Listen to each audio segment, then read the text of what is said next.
안녕하십니까.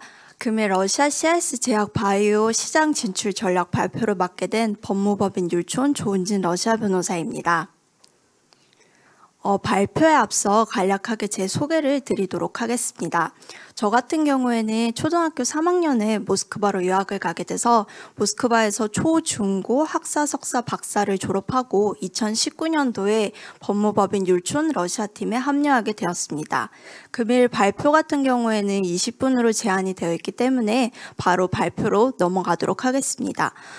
발표에 넘어가기 전에 혹시 본 발표에 관해서 질의 상황이 있으실 경우에는 본 슬라이드에 기재되어 있는 연락처 또는 이메일로 문의 주시면 답변 드리도록 하겠습니다. 러시아 제약 시장 현황에 대해서 살펴보도록 하겠습니다. 코로나19는 전 세계적으로 제약 시장에 큰 영향을 미쳤고 러시아 역시 코로나로 인해 2020년 러시아 의약품 시장이 연초 전망치보다는 9.8% 높은 대략 3조 원의 성장률을 보였습니다. 2020년 러시아 제약 산업 분야의 매출 이익은 전년 2조 81억 원에서 4조 원으로 2배가량 증가하였고 이러한 성장 요인은 약값 인상과 또 대용량 의약품 수요 증대에 따른 것으로 분석이 되고 있습니다. 코로나 확산에 따라 많은 국민들이 의약품을 비축하기 시작하였고 단가가 저렴한 대용량 제품을 선호하게 되면서 물적 매출은 감소한 것으로 확인이 됩니다. 2021년 1월 기준 제약 시장 규모는 전년 동기 대비 16.7% 감소하였고 2021년 1월 말 기준 의약품 판매량은 전년 대비 6.6% 감소한 것으로 확인이 됩니다. 국내 의약품 생산량은 2020년 말 3.6% 증가하였고 코로나 바이러스 감염 치료와 관련된 약물 제조 및 판매 업체가 급격한 성장세를 보이고 있는 추세입니다. 러시아 국민들은 개인 비용으로 의약품을 소비하고 있고 이에 따라 의약품 공급의 주요 부분을 국민의 개인 소비가 차지하고 있습니다. 국민의 개인 비용을 통한 의약품 소비는 대략 의약품의 64%인 것으로 확인이 되고 있습니다. 현재 약국에 대한 수요는 꾸준히 발생하고 있고 이와 더불어 의약품 재고 부족에 대한 문제도 역시 꾸준하게 발생하고 있는 것으로 확인이 됩니다. 코로나 이전까지는 이러한 문제 발생이 경제적인 요인이었다면 코로나 이후에는 소비자의 소요 변화에 따른 것으로 확인이 됩니다. 코로나 확진자 수가 증가함에 따라 항바이러스제와 항생제 재고 부족 역시 꾸준하게 발생하고 있습니다. 2021년 초 러시아의 약국은 총 6,920만 개가 운영되고 있고 전년 대비 12,000개 증가되었습니다. 2021년 1월 기준 러시아 제약 시장은 국내 의약품이 압도적으로 우세한 것으로 확인이 되나 매출 측면에서 살펴보았을 때는 수입 의약품이 우세한 것으로 확인이 되고 있습니다. 제약 산업 발전 전략 2020의 경우 제약 업체의 현대화 및 기술 재정비, 국내 제약 산업을 개발하는 것에 중점을 두었다면 제약 산업 발전 전략 2030은 고성능 수출 지향적인 의약품 개발과 의약품 및 의료기기 수출 증대를 목표로 하고 있습니다. 제약 산업 발전 전략 2030의 주요 개념은 제약 산업을 효과적으로 개선하고 러시아 의약품을 해외 시장에 진출시키는 거고 또 가속화된 유망 의약품 개발 및 효과적인 국내 의약품 개발에 중점을 두고 있습니다.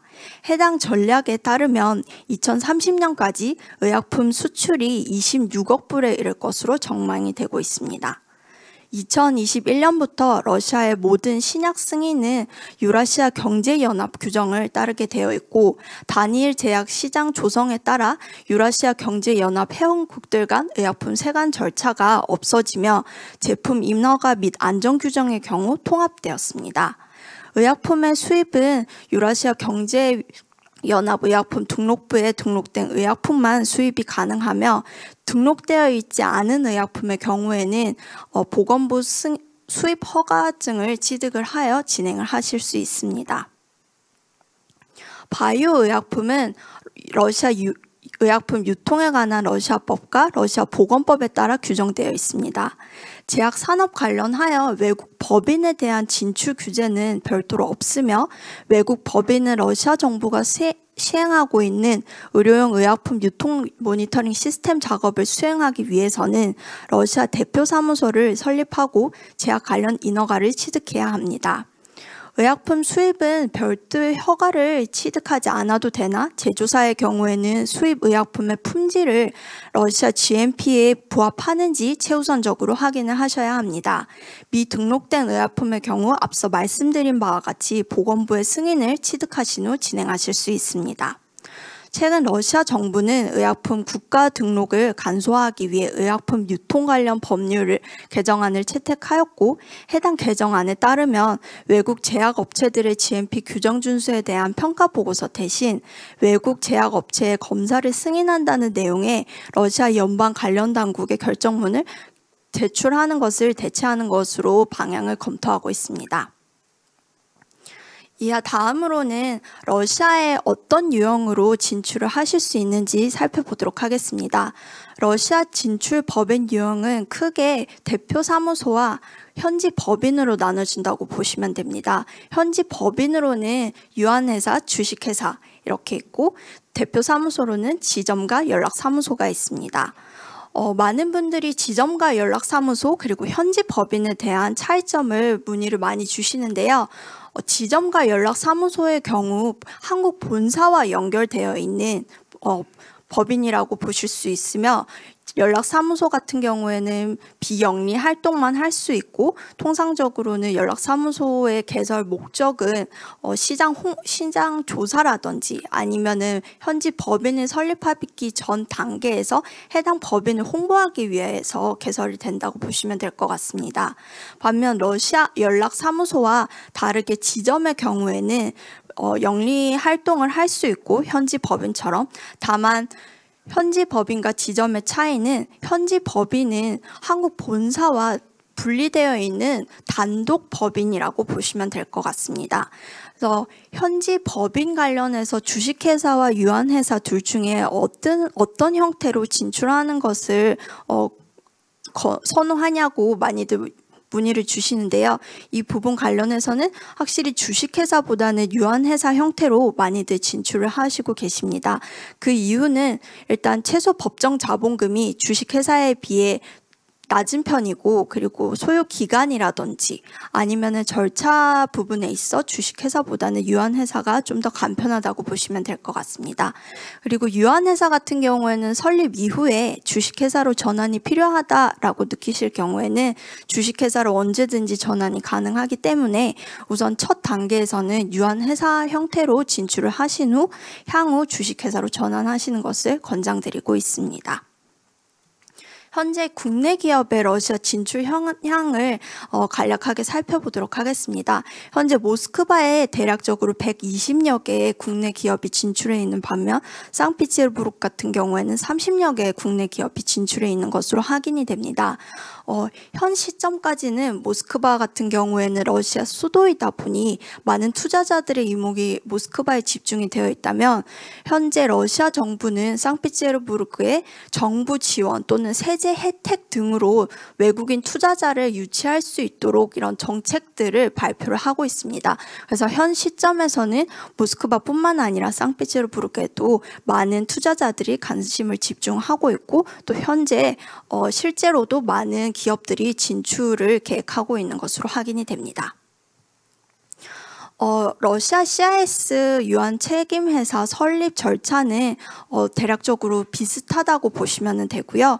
일단 오늘은 시간이 제한되어 있기 때문에 러시아 유한 책임회사 설립 절차를 간략하게 살펴보도록 하겠습니다. 통상적으로 유한 책임회사 설립하는 데 소요되는 기간은 그렇게 많지 않다고 보시면 되는데요. 구비 서류를 접수일로부터 법적으로 5영업일이 소요된다고 보시면 됩니다. 다만 여기서 저희가 법인 설립할 때 소요되는 기간이 5영업일이 아닌 2주 내지 2주 내지 3주라고 말씀을 드리는 이유는 이 법인을 설립하기 위해서 필요한 구비 서류 준비에 많은 시간이 소요된다고 보시면 될 것 같습니다. 서류들 같은 경우에는 한국 본사에서 준비해 주셔야 하는 서류들이 있고, 예를 들어 뭐 정관이라든지 법인 설립 결의서, 업무 대행 위임장이라든지 아니면 사업자 등록증, 법인 등기부 등본이 있고 그 외 러시아에서 준비해야 하는 서류 같은 경우에는 이제 법인 설립 신청서라든지 법인 정관 등이 있습니다. 한국 서류 같은 경우에는 국문으로 기재되어 있기 때문에 이 서류들을 모두 러시아어로 번역을 한 뒤 이 번역 공증 및 아포스티유를 진행을 하셔야 합니다. 그 이후 본 슬라이드에 3단계로 기재되어 있는 아포스티유 러시아어로 번역 및 번역 공증 같은 경우에는 이 한국에서 발급받는 아포스티유가 영문으로 발급이 되다 보니 러시아에서 한 번 더 영문을 러시아어로 공증을 받으셔야 한다고 보시면 될 것 같습니다.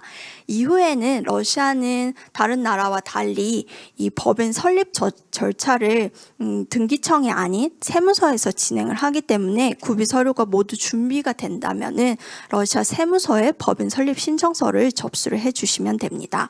그 이후에 하셔야 하는 절차로는 법인인감을 제작을 하셔야 하고, 그 이후에 법인이 설립된 이후에는 통계청, 사회보험기금, 건강보험기금 등의 법인이 등록되어 있다는 것에 대해 등록을 한 후에 증서를 취득하시면 됩니다. 이후 법인 은행 계좌를 개설을 하셔야 되는데, 현재는 모스크바의 하나은행과 우리은행이 진출되어 있기 때문에 하나은행과 우리은행, 우리나라 은행을 통해서 은행 계좌를 개설하실 것을 권장드리고 있습니다. 이후에 자본금을 납입을 해주셔야 되는데, 자본금 납입 같은 경우에는 법인 설립일로부터 4개월 이내 납부해 주셔야 합니다. 많은 분들이 유한 책임회사 같은 경우에는 앞서 살펴본 바와 같이 최소 법정 자본금이 18만 원인데 예를 들어 뭐 법정 자본금을 100만 원으로 하고 싶은데 이거를 분할 납부가 가능한지 문의를 많이 주시더라고요. 이 경우 4개월 이내 러시아 법인 정관에 기재되어 있는 자본금만큼의 액수가 러시아 은행 계좌에 납부가 된다면은 분할 납부하셔도 무방하신 것으로 확인이 됩니다. 이 러시아 중앙아시아 진출 시 유의하셔야 하는 점에 대해서 살펴보도록 하겠습니다. 본 슬라이드에 기재되어 있는 1번에서 2번, 3번 같은 경우에는 어떻게 보면 이게 비슷한 연결되어 있는 문제점이라고 보실 수 있는데요. 러시아어가 워낙 특수한 언어다 보니까 많은 분들께서 이런 현지 시장에 대한 특성이나 정보의 부족함에 이렇게 어려움을 맞닥뜨리시는 경우가 많고, 또 언어적인 장벽이 있다 보니 개정되는 법에 대해서 팔로우업을 못 하시는 경우가 많습니다. 이 경우에 현재 같은 경우에는 이전에는 확실히 정보를 확보하는 게 어려웠다면 현 시점은 코트라나 아니면은 카인드나 아니면 한국진흥공단이라든지 아니면은 지금 이렇게 본 포럼을 진행해 주시는 한국제약바이오협회에서도 많은 자료들을 준비해 주고 있으시기 때문에 러시아 진출 또는 CIS 진출에 앞서서 이런 자료들을 먼저 확보하신 후 검토하시고 진행하실 것을 권장드리고 있습니다. 그 이후 네 번째로 이제 유의하셔야 하는 점은 서방국의 대러 경제 제재 이슈가 있는데요. 제약 같은 경우에는 저희가 검토한 바에 따르면은 경제 대상인 분야가 아니기 때문에 이 부분은 염려하시지 않으셔도 되지만, 이제 향후 러시아 파트너사와 같이 협력하는 관계에서 러시아 파트너사가 대러 경제 제재로 등재되어 있는 업체인지 협력하기에 앞서 먼저 확인을 하실 필요가 있습니다. 아울러 저희가 법인 설립을 할 때 되도록이면은 한국은행을 통해서 은행 계좌를 개설하실 것을 권장을 드렸는데요.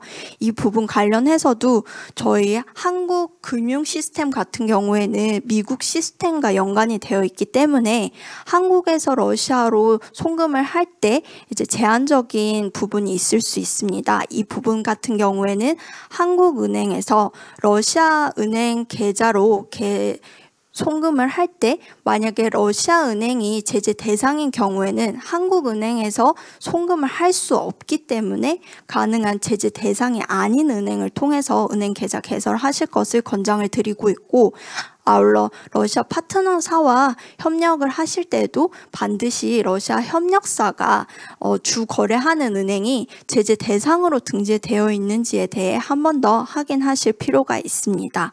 그 이후에 개인정보 보호 규제 준수에 관련해서도 간략하게 설명을 드리도록 하겠습니다.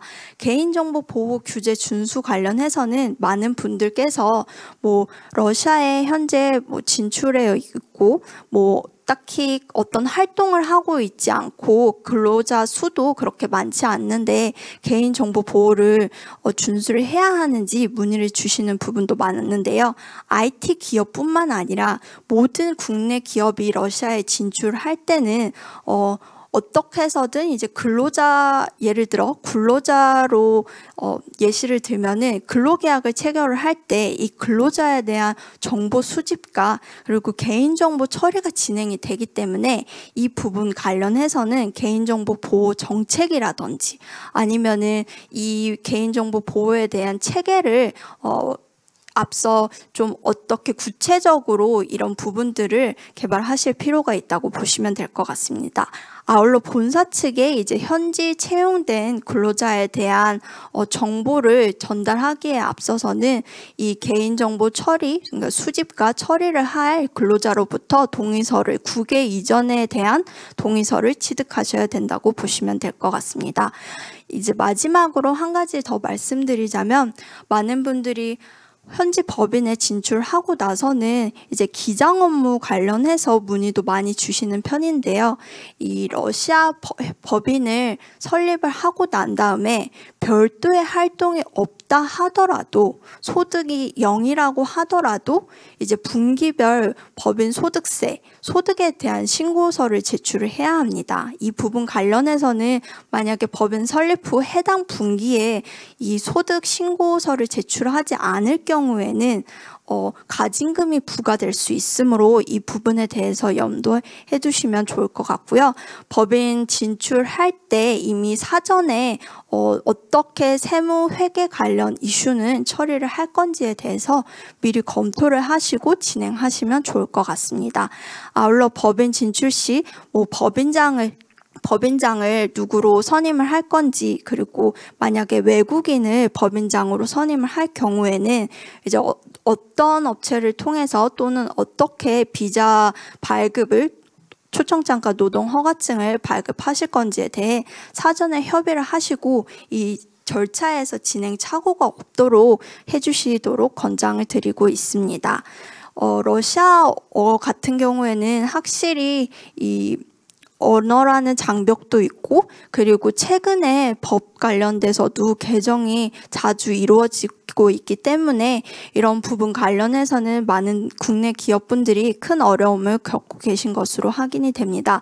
이 부분 관련해서는 코트라 측에서 매년 또는 분기별로 이렇게 자료들을 많이 업데이트해 주고 계시고, 또한 저희 같은 경우에도 진출하실 때 궁금하신 점이라든지 아니면은 이러한 부분이 클리어하지 않다라고 문의를 주시면 저희가 참고하실 수 있는 자료와 그리고 간략한 상담을 드릴 수 있기 때문에 이런 부분 관련해서 혹시 문의사항이 있으시면 앞서 발표에 제가 말씀드렸던 그 슬라이드에 기재되어 있는 연락처 또는 이메일 주소로 문의를 주시면 답변 드리도록 하겠습니다. 제 발표는 여기서 마치도록 하겠습니다. 경청해 주셔서 감사합니다. 네, 감사합니다. 방금 소개받은 동아 ST 해외사업부 해외사업 2팀장 서기석 수석입니다. 오늘 제가 발표 드릴 내용은 저희 동아 ST에서 러시아 CIS 지역을 저희가 사업을 하면서 고민했고 저희가 진행해왔던 부분을 공유를 드리고자 합니다. 본 내용에 앞서 저희 해외사업 동아 ST 해외사업부의 조직을 간단히 말씀을 드리면 저희는 4개의 사업 조직이 있습니다. 4개의 사업 조직 중 저희는 이 팀으로서 터키, 유럽, 러시아, CIS 중동, 아프리카를 담당하고 있는 팀이 되겠습니다. 오늘은 말씀드린 바와 같이 저희 동아 ST에서 해외 사업을 위해서 러시아 CIS를 어떤 식으로 저희가 고민을 하고 현재까지 어떤 사업을 진행해 왔는지에 대해서 말씀드리도록 하겠습니다.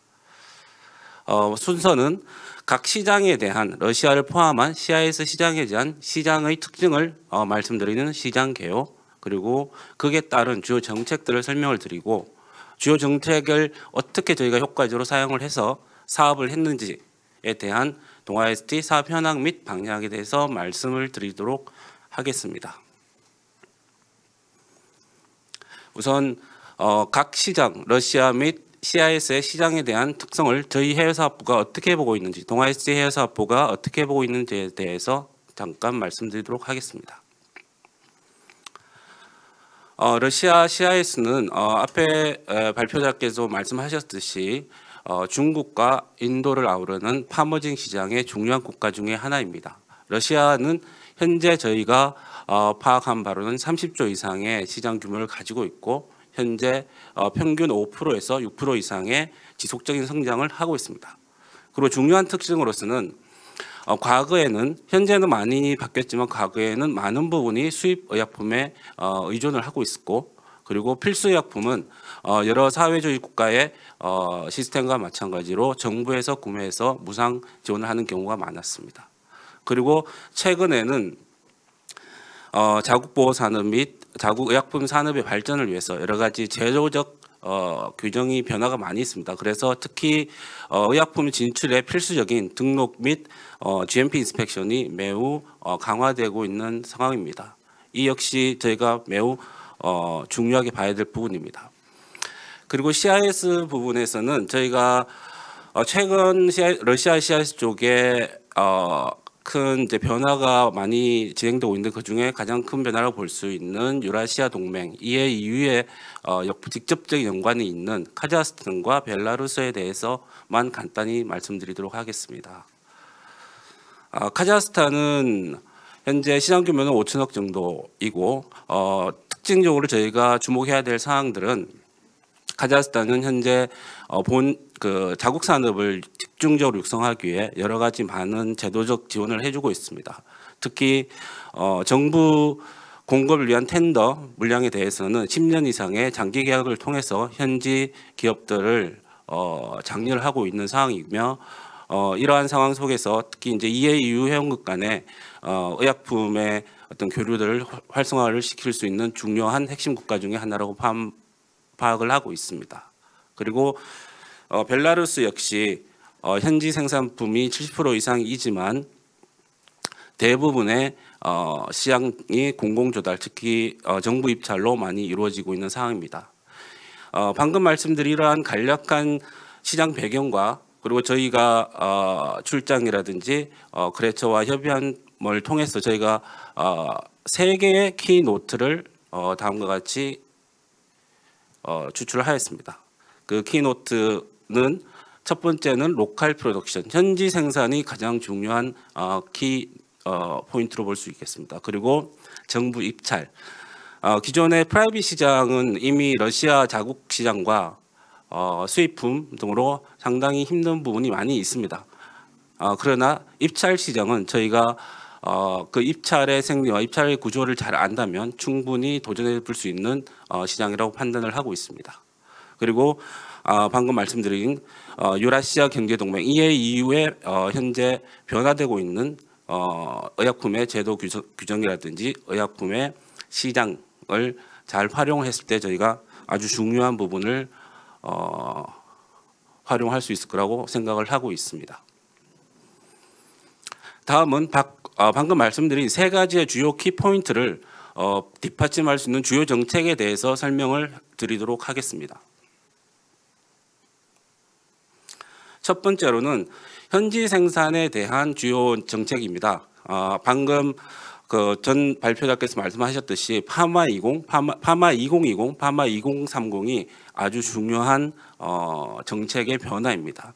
특히 이러한 제도를 통해서 러시아는 과거에 자국 생산 부분이 부족한 부분을 현재는 90% 이상 자국 생산에서 생산할 수 있도록 주요한 경제 제도들을 많이 바꾸고 있습니다. 특히 이런 제도를 통해서 현지 생산하는 업체에 대해서는 텐더 입찰이라든지 기타 가격적인 부분에서 많은 베네핏을 주고 있는 상황입니다. 특히 2020을 통해서는 완제품에 대한 텐더 입찰에 15% 이상의 입찰 가격의 혜택을 주었었고 2030의 부분에서는 API를까지 현지에서 생산하게 되면 25%까지 입찰 가격에 대한 혜택을 주고 있는 상황입니다. 이 역시 우리가 잘 검토를 하고 이에 대한 적절한 전략을 통해서 러시아 시장 진출 시 적극 활용해야 될 부분으로 생각하고 있습니다. 다음은 카자흐스탄입니다. 카자흐스탄은 현재 자국 생산을 아주 적극적으로 장려하고 있는 국가 중에 하나이며 그 중요한 제도는 현재 정부 입찰에 현지 생산 업체에게 5년에서 10년의 장기 계약을 체결을 해주고 있습니다. 그 말은 결국은 현지에서 생산하는 기업들이 5년에서 10년간 안정적으로 자기가 생산한 제품을 공급할 수 있도록 제도적으로 뒷받침을 해주고 있다는 얘기입니다. 그렇게 함으로써 2024년까지 약 80% 이상의 제품들을 현지에서 생산하는 것을 목표를 하고 있습니다. 그리고 현재 2020년 기준으로 전체 의약품의 3분의 2가 정부에서 구매한 정부 입찰 품목이기 때문에 아주 중요한 포인트로 볼 수가 있겠습니다. 다음으로는 유라시아 경동 EAU 즉 유라시안 경제 공동체의 의약품 시장에 미치는 영향입니다. 작년까지는 의약품 등록 제도 자체가 EAU 프로시저에서 강제되지는 않았습니다. 그렇지만 내년부터는 API 원료 의약품 및 완제 의약품까지 모든 의약품을 EAU 프로시저에서만 등록을 해야 되고 그리고 기존에 등록되어 있던 제품 역시 EAU 프로시저에서 등록을 변경을 해야 됩니다. 그렇지 않을 경우에는 향후에 수입이라든지 판매에 있어서 애로사항이 있기 때문에 이 부분도 미리미리 캐치를 해야 되고 특히 이후에 말씀드리겠습니다만 이 유라시아 경쟁 공동체를 잘 활용을 하면 저희가 러시아 부분이라든지 직접 들어갔을 때 장벽이 있는 부분을 우회해서 할 수 있는 아주 좋은 제도로 저희가 역설적으로도 활용할 수 있는 제도가 될 수도 있습니다. 다음으로는 키노트 세 번째였던 이제 텐더 부분입니다. 입찰 부분인데 입찰 부분에 대해서는 저희가 현재 저희 사업의 주요 사업인 한계렉제에 대해서 간단히 그 러시아 입찰 시장의 특징적인 부분만 말씀드리도록 하겠습니다. 보시는 바와 같이 러시아 입찰의 구조는 다른 타 국가의 구조와 달리 중간에 에이전트라는 형태의 독특한 형태가 있습니다. 대부분의 입찰의 경우는 제조사나 디스트리뷰터들이 직접 입찰에 참여를 하지만 러시아의 경우는 에이전트를 통해서 입찰을 하고 에이전트가 매니팩처들을 고르는 이런 형태의 독특한 입찰 방식이 있어서 이런 시스템을 통해서 제조사와 에이전트의 단합이라든지 가격에 대한 단합이라든지 뭐 이러한 부작용들이 있긴 합니다만 이런 부분들을 잘 활용을 했을 때는 저희에게 오히려 큰 기회가 될 수 있을 것으로 판단이 됩니다. 다음으로는 앞에서 말씀드린 세 가지 저희 키노트와 관련된 정책을 그러면 저희 동아ST는 어떻게 활용해서 사업을 진행했는지에 대해서 지금까지 진행한 부분에 대해서 간략히 말씀드리도록 하겠습니다. 저희 동아ST 해외 사업 부분의 러시아 CIS 매출은 저희가 10여 년 전부터 시작을 했습니다만 최근에 2017년부터 현재까지 약 평균 100억에서 120억 정도의 매출을 유지를 하고 있고요. 최근에 20년, 21년은 코로나 사태로 인해서 정부의 버짓이 코로나 치료제 및 백신 쪽으로 많이 할당이 되면서 저희가 주요 사업으로 하고 있는 한계렉 시장에 버짓이 많이 줄은 상황에서 저희 매출이 잠깐 주춤을 하고 있습니다. 그러나 이 코로나 사태가 진정이 되면 다시 저희가 기존에 하던 규모의 매출 정도로는 회귀할 거라고 저희가 판단을 하고 있습니다. 저희가 하고 있는 주요 제품군을 보면 러시아 시장은 한계렉제가 저희 메인으로 92%로 판매를 하고 있고요. 그리고 저희 당뇨병 치료제, 그리고 발기부전 치료 저희 신약 부분이 약 4% 그리고 바카스를 비롯한 음료 부분이 4% 정도 차지를 하고 있습니다. CIS 부분은 약 55%의 한계렉제 그리고 신약 그리고 저희가 가지고 있는 1세대 바이오시밀러 제품들이 매출을 올리고 있습니다. 오른쪽에 보시면 저희 제품들에 대한 간단한 사진으로 소개를 하고 있습니다.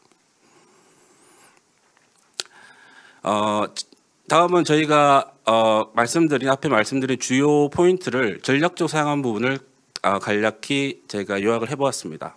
저희는 텐더 사업을 적극적으로 활용하였습니다. 필수의약품 리스트에 있는 제품들을 분석하였고 그중에 한계렉제, 2차 한계렉제 중심으로 저희가 입찰에 대한 가능성을 파악을 했습니다. 그래서 저희가 현재는 한계렉제 원료의약품 API를 약 10여 개 이상 거래처에 납품을 하고 있고 향후에는 추가적으로 저희가 더 개발할 계획을 가지고 있고 현재 진행 중에 있습니다. 그리고 등록 장벽이나 로컬 생산에 대한 어려움을 저희가 극복하기 위해서 적극적으로 현지화를 했습니다. 라이센스 아웃을 통해서 현지 생산을 통해서 저희가 API를 공급을 하고 마일스톤과 로열티 들 수령하는 이런 현지화 전략 그리고 저희가 강점을 갖고 있는 신약 중심의 완제품 사업을 확대를 했습니다.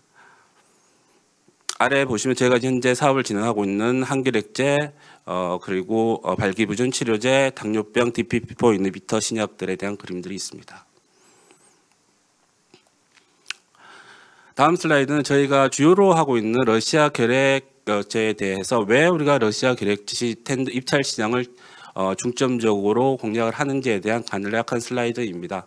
러시아는 중국, 인도와 더불어 결핵 시장의 하이버든 컨트리 중에 하나입니다. 특히 저희가 중점을 하고 있는 2차 결핵, 다제내성 결핵 환자들이 상당히 많은 부분을 차지하고 있으며 특히 러시아 정부는 이들에 대한 치료에 대한 의지가 상당히 높기 때문에 그 부분을 커버할 수 있는 치료약 부분의 매출이 매우 높은 상황입니다. 마지막으로 저희가 지금까지 동아이스티가 저희가 지금까지 진행해왔던 부분을 그러면 앞으로는 어떻게 연계해서 더 확장을 할 것인가에 대한 고민에 대한 부분입니다. 향후에는 물론 신약들이 저희 연구소에서 많이 나와서 그 신약 부분을 적극 활용할 수 있으면 가장 좋지만 신약을 개발하는 게 쉬운 일이 아니기 때문에 저희 현재의 로컬 생산이라는 키워드를 사용해서 제네릭에 대한 퍼스트 제네릭이라든지 기존 제네릭에 대한 선 기술 개발을 통해서 기술 이전을 통한 API 산업의 API 공급의 사업을 지속적으로 저희가 확장할 계획을 가지고 있으며 특히 그 다음으로는 이제 EAU 유라시아 경제연합을 통해서 러시아의 어떤 진입 장벽을 회피할 수 있게 CIS 부분에서 등록을 해서 아니면 CIS 부분 완제 제도를 통해서 의회를 통해서 러시아로 시장을 진입할 수 있는 이런 제도적인 부분을 충분히 활용할 계획을 가지고 있습니다. 그리고 현재 저희가 강점을 가지고 있는 한계렉제 부분에 대해서는 차세대 한계렉제에 대해서 현재 저희가 개발을 하고 있고 일부 개발 완료한 상태입니다. 그래서 현재 기존에 가지고 있던 라인들을 활용해서 앞으로도 더 확대할 계획을 가지고 있습니다. 이상으로 간략히 저희가 현재 진행하고 있는 동아 ST 러시아 CIS 부분의 사례를 말씀을 드렸고 이 부분이 다른 많은 제약회사에도 많이 도움이 되어 수 있으면 감사하다고 생각합니다. 감사합니다. 안녕하십니까. 저는 중남미 진출 전략 주제로 발표를 오늘 하겠습니다. 오늘 주제는 크게 두 개로 잡았는데요. 첫 번째는 라틴 아메리카 at a glance, 이 안에서 전반적인 중남미 시장에 대한 정보와 제약산업 시장에 대한 현황을 보겠습니다. 그리고 마지막으로 결론을 말씀을 드리겠습니다. UN 라틴 아메리카 카리브해 경제위원회에 의하면 총 인구는 6.5억 명으로 전 세계 인구의 약 8%를 차지하고 있습니다. 6.5억 명 중 브라질, 멕시코, 콜롬비아, 칠레, 아르헨티나가 반 이상을 차지하고 있다는 것을 볼 수 있고요. 따라서 멕시코 외에 인구가 가장 많은 국가들이 모두 남미에 위치하고 있습니다.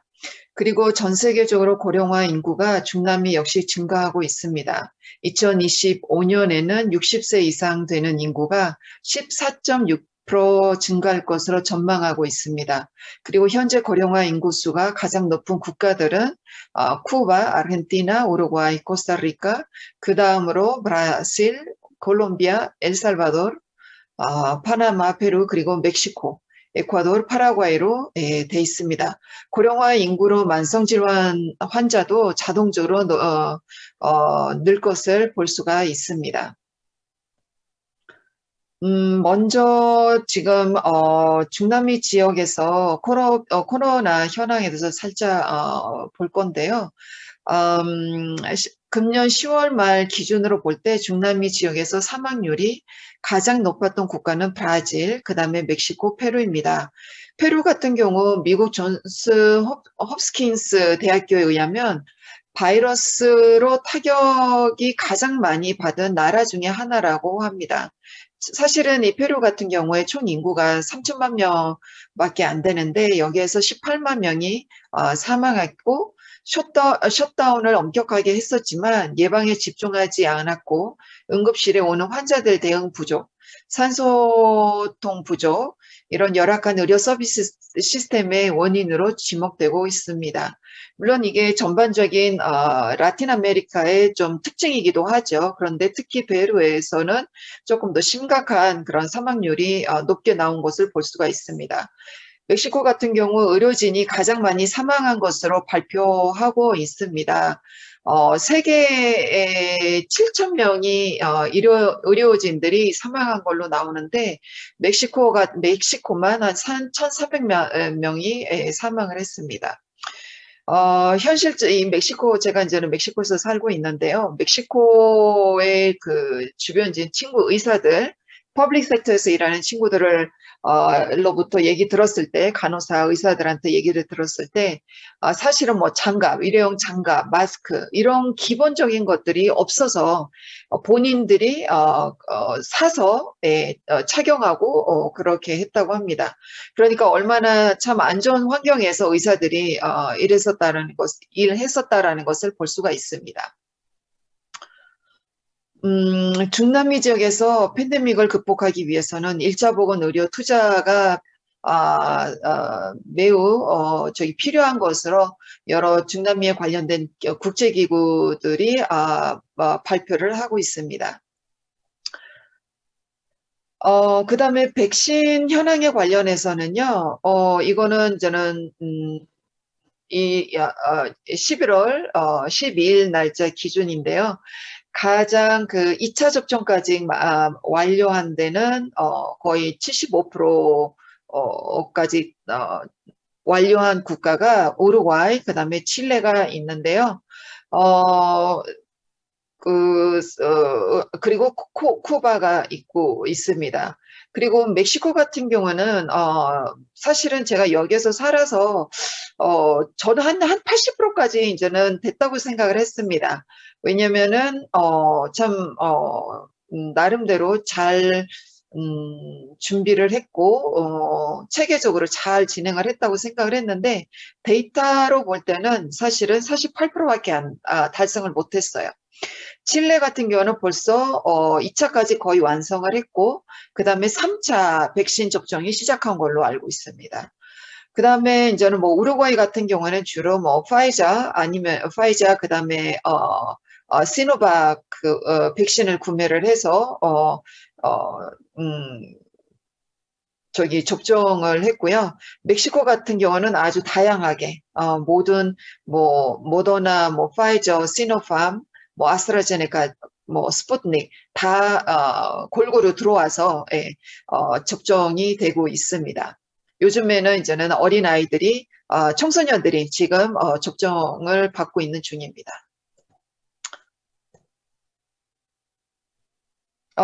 지금은 이제는 코로나 다음에 경제 성장이 어떻게 됐는지 간단하게 볼 건데요. 2020년도에는 코로나로 인해 경제 타격을 안 받은 나라는 없는 것 같습니다. 그중에 중남미 지역은 영향이 가장 높아 성장률이 마이너스 7%를 기록했고 올해 전망치는 4.6%로 보고 있습니다. 그러나 전반적으로 전 세계 경제 성장률 평균보다 낮은 편인 것을 볼 수가 있습니다. 2020년 국가별로 본다면 페루가 타격이 가장 컸었고 마이너스 11%고 그 다음에 브라질, 우루과이 그리고 이제는 브라질과 우루과이가 제일 적은 것을 볼 수가 있습니다. 내년쯤에는 그 코비드 전의 상황으로 어떻게 보면은 회복할 것으로 지금 보고 있습니다만 좀 지켜봐야 되지 않을까라는 생각을 합니다. 그 다음에 미주보건기구에 의하면 중남미 및 카리브 지역에서는 전염성 질환으로 인한 사망률은 2002년에서 2005년 사이 66% 감소가 되고 그 이후로도 꾸준히 감소가 된 것을 볼 수가 있습니다. 반면에 사망자의 약 80%가 대략 500만 명은 비전염성 만성 질환으로 사망하며 이 중에 39%는 70세 이하에서 이루어지고 있습니다. 그리고 지역으로 볼 때는 카리브 지역이 비전염성 만성 질환으로 사망률이 가장 높은 곳으로 볼 수가 있습니다.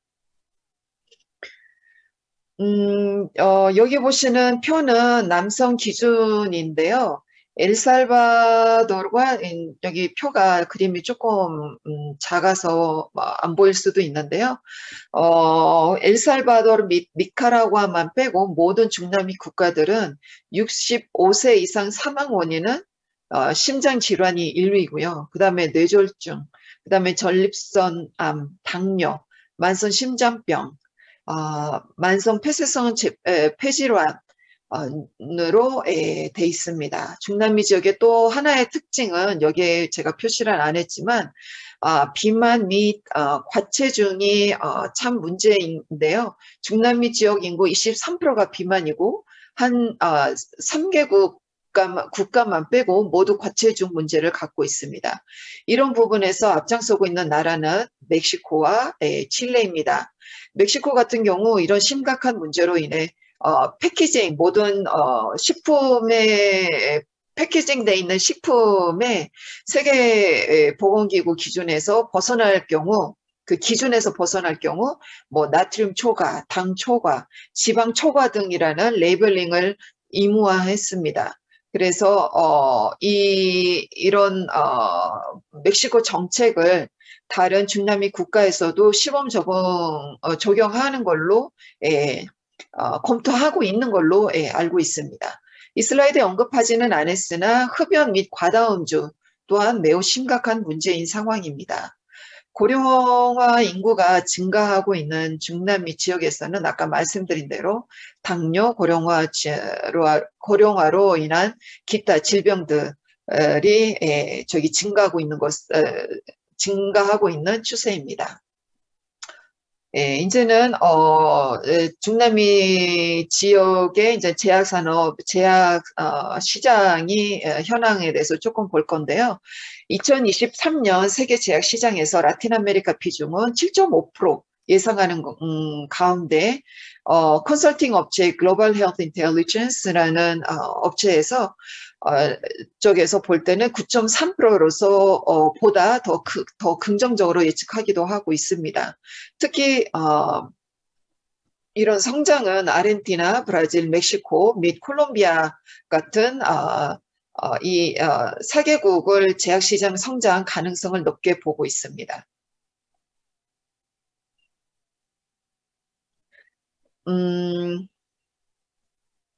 그 다음에는 아이키비아 자료에 의하면 팬데믹에 따라 경제 하락에도 불구하고 2020년 의약품 관련 지출 금액 면에서 12.5%, 양적인 면에서 3.6% 성장하였음을 알 수가 있고 라틴 아메리카 지역 중 특히 멕시코, 아르헨티나, 에콰도르 및 페루에서 주목할 만한 성장을 보여주고 있습니다. 현재 상황에서. 그리고 그러나 최근 그 5년간 자료 토대하였을 때 미환율 변동 측면을 감안할 때 금액 측면 7% 감소, 및 양적 측면 연 2.2% 소폭 증가를 알 수 있습니다. 특히 이런 상황, 이런 타격이라고 해야 될까요? 예, 브라질과 콜롬비아, 칠레 및 우루과이가 심한 상황입니다. 2020년 두 자릿수 성장률 기록한 나라는 없는 것으로 자료에 보여주고 있습니다. 리테일 시장 면에서는 보았을 때 코로나 바이러스 연관하여 6개 그 therapeutic area 가 있는데요. 심혈관계 질환, 당뇨, 혈전증, 혈관 운동 증상, 갑상선 질환, 이런 뭐 diabetes, thrombosis, BMS, thyroid는 2019년에 비해서 70% 성장률을 볼 수가 있었습니다. 심혈관계 질환, 당뇨, 뭐 혈전증 관련 의약품 판매 실적은 특히 에콰도르, 그다음에 멕시코, 페루, 그다음에 콜롬비아로 보고하고 있습니다. 그다음에 일반 의약품 시장에서는 특히 BMS, 그다음에 안티아시드, 그다음에 안타이루마틱 이런 5개 치료 분야에서 2020년에는 50% 성장률을 보여주고 있습니다. 2021년에서 사실은 그다음에 스테이블 그로스 같은 경우는 그 전년 대비해서 그 꾸준한 성장을 보여줬고요. 그다음에 이제는 decelerated growth 같은 경우는 2019년도에 비해서 훨씬 하락을 한 거죠. 감소가 됐습니다. 2021년에서 2026년 사이 일반 약품 시장은 연 8.6% 증가 추세를 보이고 있고요. 마켓 데이터 포캐스트에 의하면 1,700만 벌 상당 판매에 이를 것으로 예상하고 있습니다. 근간 라틴 아메리카에서 괄목할 만한 성장이 있을 것으로 예견되고 있는 가운데 특히 다이어트 관련 수요가 많을 것으로 예측되고 있습니다. 또 추가적으로 여기서 말씀드리자면 물론 여기 슬라이드는 일반 약품에 관련되지만 2021년에서 2026년 사이 제네릭 의약품 시장은 매년 6.4% 성장 예상되고 있습니다. 그래서 2021년에 한 370억 불에서 2026년에는 그 거의 또 2배 증가 예상되고 있습니다. 또 간략하게 이제는 소개를 해드리고 싶은 것은 중남미 시장에서 그 탑 15 pharmaceutical companies들이 있는데요. 뭐 역시 다우 쪽 회사들이 1, 2, 3의 그 탑 4를 차지하고 있죠. 그런데 여기서 보여드리는 15개 이 제약사들이 사실은 그 전체 라틴 아메리카 그 판매량 37%를 차지를 하고 있죠. 커버를 하고 있죠. 그리고 여기에서 라틴 아메리카 이제는 브라질, NC 파르마, 유로 파르마, 아체, 그다음에 이페라 파르마 다 이 회사들이 이제는 그만큼 브라질 회사들인데요. 브라질 안에서는 또 이 회사들이 다국 쪽 회사 위에 사실은 탑 그 4 회사들이 다 브라질 그 현지 회사들로 저는 구성이 되어 있습니다. 그 다음에 이제는 마지막으로 좀 간략하게 몇 가지 그 제가 여기 현장에서 일하면서 느낀 것들은 몇 개 말씀을 드리려고 하는데요. 라틴 아메리카 시장에 진출하면 물론 가장 중요한 시장 멕시코, 브라질, 그 다음에 콜롬비아, 그 다음에 뭐 칠레, 뭐 페루 그런 나라들이 있는데요. 특히 이제는 중미 국가들 같은 경우에는 또 나라들이 되게 이제 작잖아요. 결론은 스페인어 이 모든 이 중남미 지역이 다 스페인어권이기도 하고 그리고 사실은 앞으로 그런 regulatory agency에서도 사실은 이제는 장기적인 목표가 통합 유럽 EMA 같이 그런 통합시키는 그런 계획이 있는 걸로 비쳤더라고요. 근데 물론 이제 그게 곧 바로 될 것은 안 되고 그쪽 방향으로 갈 그런 추세인 것 같습니다. 그런데 현재로서는 지금 각 나라마다 그 특징들이 있기 때문에 그런 부분에서 이제 복잡하다라는 거죠. 그래서 그런 부분에 대해서 잘 참고를 하셔야 되고 그 나라에 따라서 변동 사항들을 참 참고를 하셔야 된다라는 것. 그 다음에 두 번째는 그 Physicians Preference for Drugs approved by FDA and EMA 이런 부분에서는 물론 이제는 뭐 코페프리스나 뭐 인비마, 안비사, 디케밋 이런 기관에서 한국 의약품들이 허가를 받고 있죠. 그러나 또 이제는 실제적으로 이제는 허가를 받아서 이제 시장에 판매를 할 때 어떤 애로사항이 있냐면 한국 그러면은 그 한국 의약품은 뭐 미국 아니면은 유럽으로부터 에마 에이전시로부터 허가를 받았냐 그런 거를 이제는 물어볼 때가 많습니다. 사실은 멕시코에서는 의외로 그런 부분이 없어요. 영업사원들이 의사 선생님들을 찾아갈 때 한국에서 무슨 시냐? 그렇게 반응을 하기는 했거든요. 그런데 그런 것들을 그래도 잘 극복해서 지금은 뭐 한국 의약품이다 하면은 멕시코에서는 인정을 하죠. 그러나 남미 같은 경우는 이런 부분이 아직은 강한 것 같아요. FDA로부터 허가를 받았냐, EMA로부터 허가를 받았냐 그런 거를 좀 조금 멕시코보다 조금 강한 것 같아서 이런 부분에서 이제는 참고를 해야 될 것 같고 그 다음에 어떻게 보면은 우리나라 정부 차원 아니면은 모르겠어요. 뭐 기업들 아니면은 제약협회나 또 여러 기관, 보건의료와 관련된 기관들이 어떻게 하면 우리나라의 그 의약품 수준 높은 의약품 기술 그런 것에 대해서 어떻게 더 홍보를 할 수 있을까, 더 널리 알릴 수 있을까 그런 생각이 들게 되더라고요. 그래서 허가받는 데는 어느 정도 진행이 되는 것 같습니다. 물론 물론 코로나 전에 항상 사절단을 구성을 해서 복지부에서 진흥원과 함께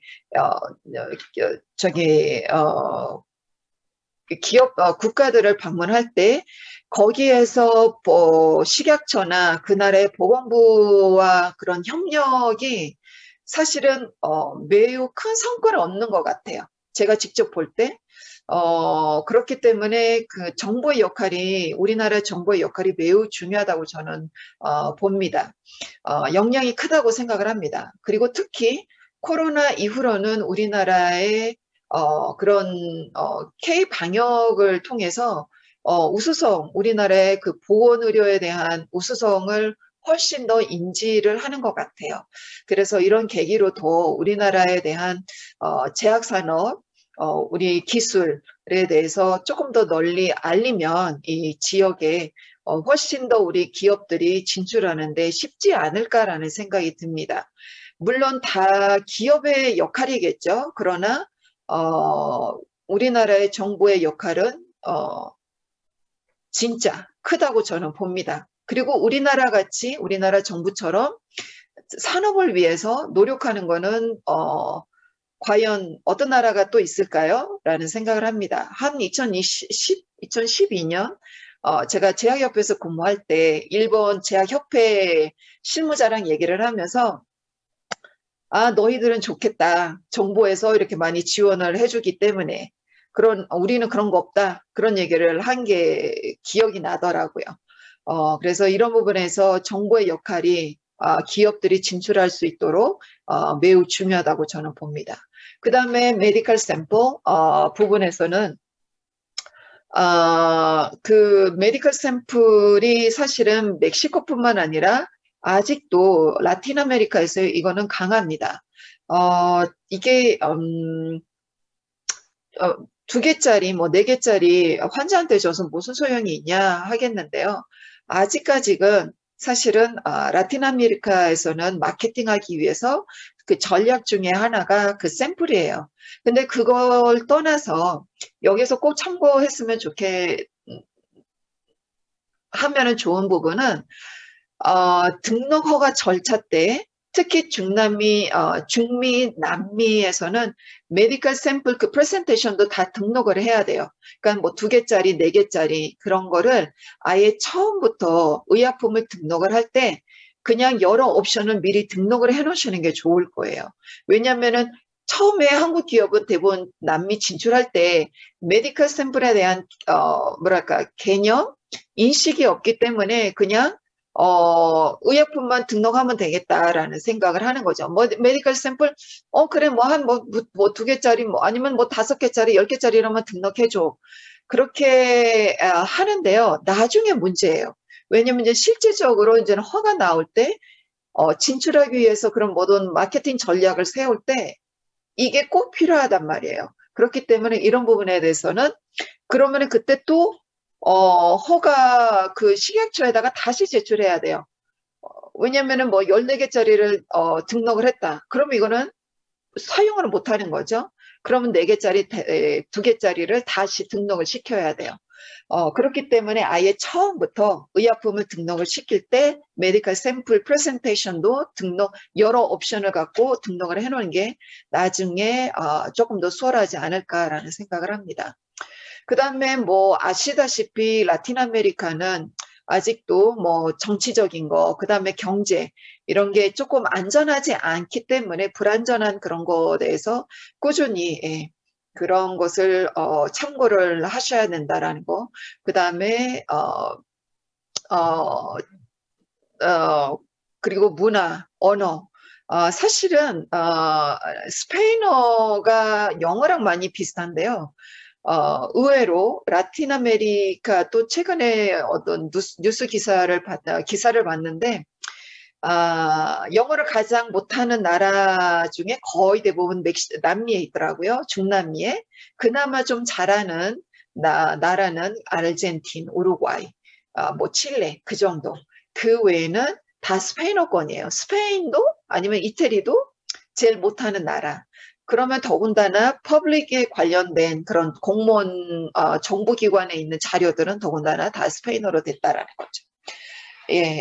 그런 것을 뭐 간략하게 이제 말씀을 드리고요.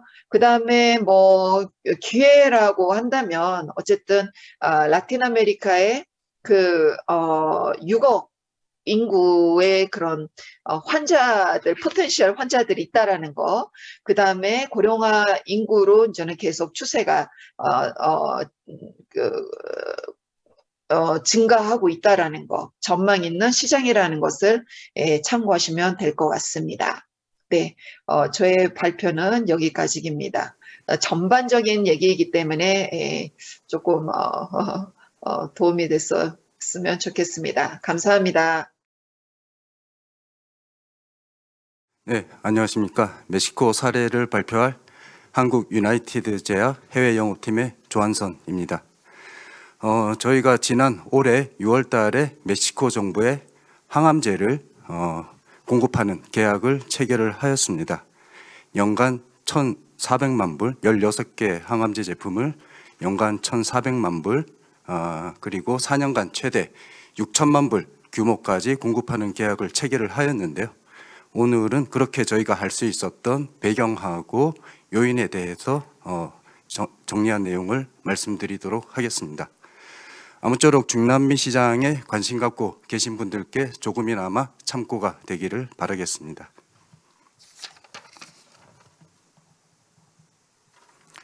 먼저 저희 한국 유나이티드 제약에 대해서 좀 간략히 말씀을 드리도록 하겠습니다. 저희는 한국인의 다국적 제약 기업이란 을 지향으로 하여서 1987년에 설립이 되어서 현재 35년에 이르는 짧지 않은 역사를 갖고 있습니다.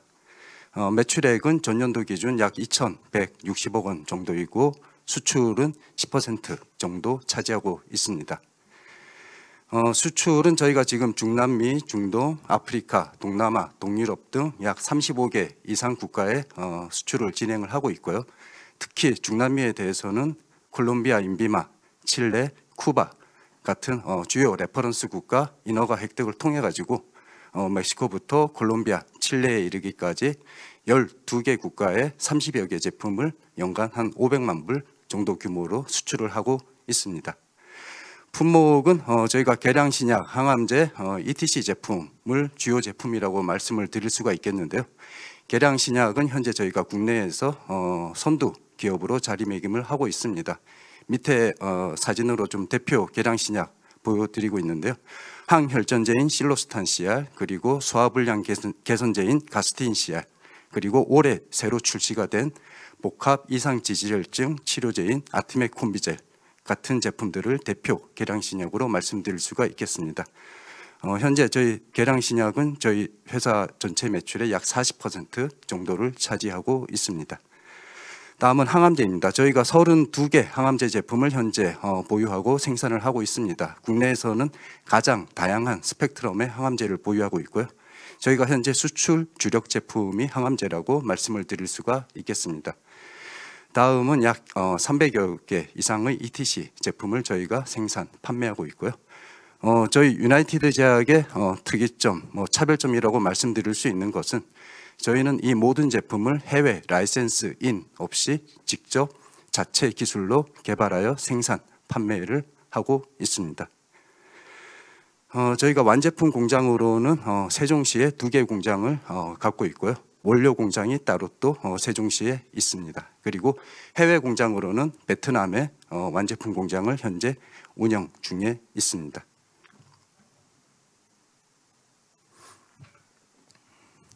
네, 다음은 오늘 발표를 하게 될 멕시코에 대해서 말씀을 드리겠습니다. 멕시코 국가 개요입니다. 면적은 멕시코는 사우디아라비아보다는 좀 작고 인도네시아보다는 조금 큰 세계에서 13번째 국가로 지금 면적을 보이고 있습니다. 인구는 1억 3천만 명 정도로 저희 대한민국보다 약 2.5배 정도 되는 인구를 갖고 있고요.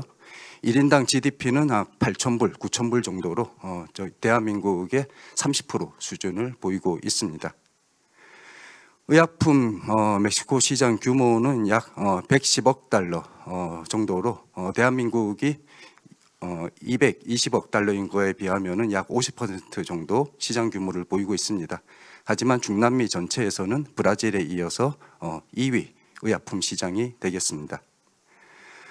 전체 의약품 시장 중에서 수입 제품이 약 80% 정도로 수입 제품이 비중이 압도적으로 높습니다. 그리고 멕시코 국내 제약업체들이 또 정부의 상당 부분 구매를 하고 있는 그런 구조가 되겠습니다. 2020년 기준으로 대한민국으로부터 수입한 의약품은 약 6천만 달러 정도로 파악이 되고 있습니다. 네, 다음은 오늘 주요 내용이 될 저희가 어떻게 멕시코에 항암제를 계약을 하게 되었는지 그 내용에 대해서 말씀을 드리도록 하겠습니다. 첫 번째는 의약품 시장 구조 개편입니다. 이 부분이 저희가 멕시코에 항암제를 수출할 수 있게 된 가장 큰 실질적인 단초를 제공했다라고 말씀을 드릴 수가 있겠습니다. 현재 멕시코 정부인 안드레스 마누엘 로페스 대통령 정권이 2018년 12월에 출범을 하였습니다. 이 로페스 대통령께서 3수 끝에 대통령이 이제 되신 분인데요. 다분히 좀 이 로페스 정권은 좌파 성향의 정권입니다. 그리고 그 전까지의 멕시코 정권은 대부분이 우파 성향의 정권이었고요. 그래서 이 로페스 정권이 출범을 하면서 상당히 많은 멕시코 내 많은 부분에 대해서 개혁을 추진을 하였습니다. 의약품 공급에 대한 부분도 마찬가지였고요. 그래서 멕시코는 로페스 정권 이전까지는 고질적으로 멕시코 내 국내 제약사와 그리고 멕시코 정부 일부 인사 간의 그 유착 관계를 통해 가지고 괜찮은 가격에 정상적인 가격에 공급할 수 있는 의약품을 비정상적으로 높은 가격에 공급하는 그런 구조가 고착이 되어 있었습니다. 근데 로페스 정권이 출범을 하면서 그러한 구조를 허물기 시작했고요. 그래서 일부 현지 제약업체가 갖고 있던 독점 구조를 허물기 시작을 했고, 연방 정부의 텐더를 통해 가지고 독점 공급을 해오던 주요 거대 현지 제약업체와의 거래를 중단하겠다, 그렇게 이제 선언을 하였습니다. 항암제를 예로 들면은 피사라는 멕시코 내 이제 큰 제조업체가 있는데 그 공장에서의 제품 공급을 일시적으로 생산을 폐쇄를 지시할 만큼 그렇게 강력하게 개혁 드라이브를 걸었습니다. 그래서 계속 이제 과거에 관행적으로 현지 제조업체로부터 공급받던 의약품, 많은 수의 의약품을 이제 공급을 중단하는 것으로 그렇게 구조를 개혁하다 보니까 이제 의약품 공급이 원활하지 않게 될 수밖에 없었고요. 그것을 해결하기 위해서 멕시코 정부에서는 의약품 조달 구조 개혁을 진행을 지난 2년 동안 실시하였습니다. 그래서 2020년 1월에 인사비라고 사회복지청을 신설을 하여서 의약품을 구매 그리고 멕시코 내 각 공립병원, 주립병원에 공급하는 역할을 맡겼습니다. 그리고 그와 별도로 멕시코 정부 부처가 아닌 유엔을 통해 가지고 또 의약품을 별도로 구매하여 공급하는 그런 투트랙을 진행을 하게 되었습니다. 그래서 2020년 작년 7월 달에 UNOPS, 유놉스와 의약품 조달 협약을 체결을 하였습니다. 이렇게 해서 관행적으로 이제 주요 현지 제조업체로부터 공급받던 구조를 많은 부분을 해외 제조업체에서 입찰을 통해 가지고 구매하는 것으로 그렇게 이제 구조를 변경을 하게 되었고요. 결과적으로는 저희 유나이티드 제약을 포함한 많은 해외 제조업체한테 멕시코 의약품 시장에 문이 열렸다라고 말씀을 드릴 수가 있겠습니다. 그런 큰 개혁을 통해 가지고 이제 2018년 12월 달에 로페즈 정권이 출범을 한 이후에 2019년, 2020년에 그러면 조금 전에 말씀드린 인사비라든가 유놉스를 통해 가지고 의약품이 해외에서 제대로 원활하게 공급이 되었어야 하는데 새로 출범한 정부가 그렇게 개혁을 추진하고 하다 보니까 사람들도 많이 바뀌고 또 기존 기득권층의 반발도 있고 해가지고 사실 2019년, 2020년 동안 제대로 그 인사비라든가 유놉스를 통한 의약품 공급이 진행이 되지가 않았습니다. 그러다 보니 결과적으로 많은 의약품의 쇼티지 상태가 품절 사태가 빚어질 수밖에 없었고요. 특히 당장 치료를 받지 않으면은 생명에 지장이 있는 항암제 환자들한테 큰 이제 문제가 될 수밖에 없었습니다. 이 사진에 보시는 내용은 특히 소아암 환자들의 이제 부모들이 대통령궁과 거리에서 수시로 이제 항암제를 빨리 구매를 해서 공급을 해라라는 내용으로 대정부 시위를 하는 내용입니다. 이러한 시위가 이제 2년 동안 계속 이어져 오고 있고요. 지금도 공급이 충분하지 않아 가지고 이러한 시위가 계속 이어지고 있습니다. 그래서 멕시코 정부에서는 이제 많은 종류의 의약품을 이제 긴급하게 구매를 해야 되는, 수입을 해야 되는 형편이었고, 특히나 항암제 같은 경우에 시위가 계속 벌어지니까 항암제를 해외에서 빨리 조달을 해야 되는 그런 상황이 2년간 조성이 된 것입니다. 그리고 로페스 대통령이 직접 나서서 항암제를 해외에서 조달할 수 있도록 그렇게 대통령령으로까지 발표를 하였습니다. 그래서 원래는 코페프리스 멕시코 식약처 허가를 받아야지만 공급을 할 수 있는데 일단 등록 서류만 제출을 하면은 긴급 수입 허가를 통해서 공급을 하고 사후에 등록을 할 수 있는 그렇게 제도를 변경을 하였고요. 2015년에 체결된 한국 멕시코 GMP 실사 면제 협정을 본격적으로 발효를 하게 되었습니다.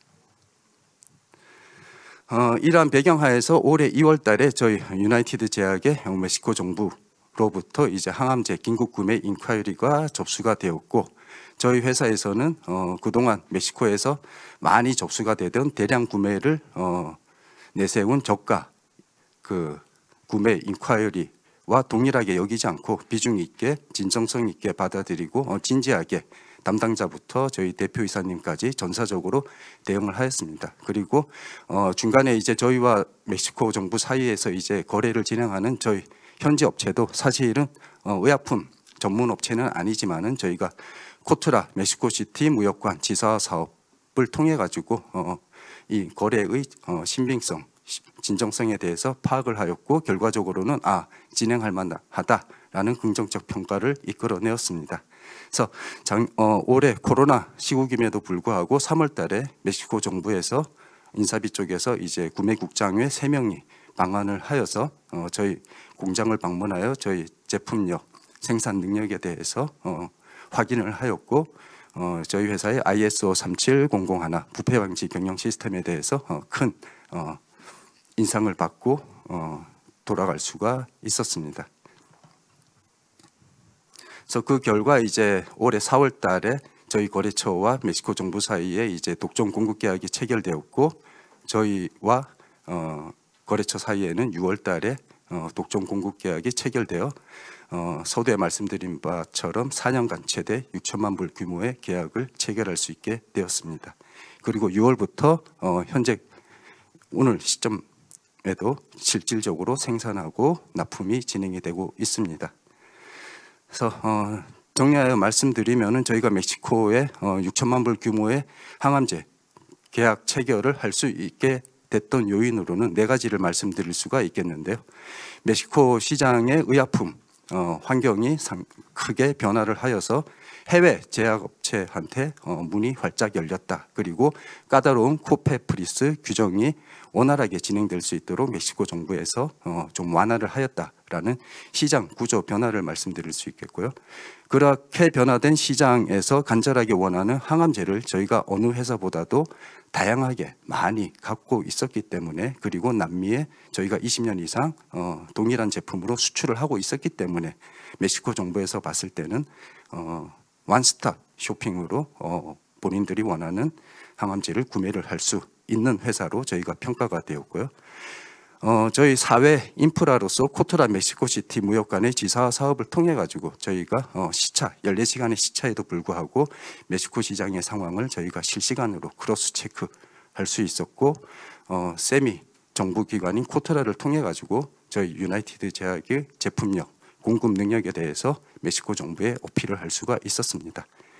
그리고 멕시코나 중남미로부터 이제 대량 물량을 앞세운 그러한 많은 미끼성 인콰이어리가 많음에도 불구하고 저희가 2월 달에 본 내용이 접수가 되었을 때 담당부터 저희 팀장, 본부장, 대표이사까지 진정성을 갖고 진지하게 적극적으로 저희가 대응을 한 것이 오늘 이렇게 멕시코 사례를 발표할 수 있는 결과로 이어지게 된 것 같습니다. 그래서 저희는 멕시코뿐만 아니라 다른 중남미 국가 그리고 다른 세계의 다른 시장에서도 제2의 멕시코, 제3의 멕시코가 얼마든지 생길 수 있다라고 생각을 하고 해외 시장 환경 변화에 항상 긴장의 끈을 놓치지 않고 있습니다. 그리고 다른 제약사 분들께도 동일한 기회가 얼마든지 생길 수 있다라고 생각을 하고 있습니다. 네, 이상으로 준비한 내용 발표 마치겠습니다. 감사합니다. 안녕하세요. Hi everyone. My name is Asma Hamad and I will be presenting the strategies for business expansion into Africa market. Our focus will be on Egypt, Algeria, Morocco. And I've shared some of the challenges that are common between these countries, mainly for the localization and restrictions on importation, the lengthy registration process and timelines for imported products compared to locally manufactured products, the low pricing and the restriction on the access to the market and its impact on the feasibility of the business. So starting with Egypt, why to expand there and what are the driving growth market competitive strengths? With its many inherent advantages, including its strategic and cultural positions in the world and the growing population, in addition to the underdeveloped private sector, it provides abundant chances for and opportunity for expansion.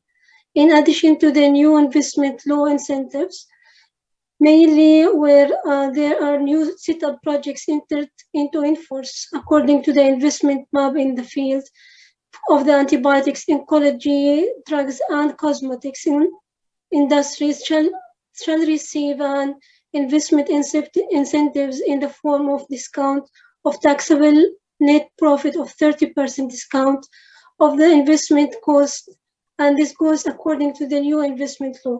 In addition to its huge domestic market and availability of skilled workers, with an estimated population of 104.12 million population in 2020 and GDP growth of 3.4%, placing it as the third highest in the continent, offering a vast consumer base for retailers, and furthermore to its strategic location, making it serve as a hub for trade and exchange between Africa, Europe, and Asia. So the pharmaceutical market structure in Egypt is divided into two main partners, the state-owned companies and the private sector partners represented in multinational companies as well as local companies.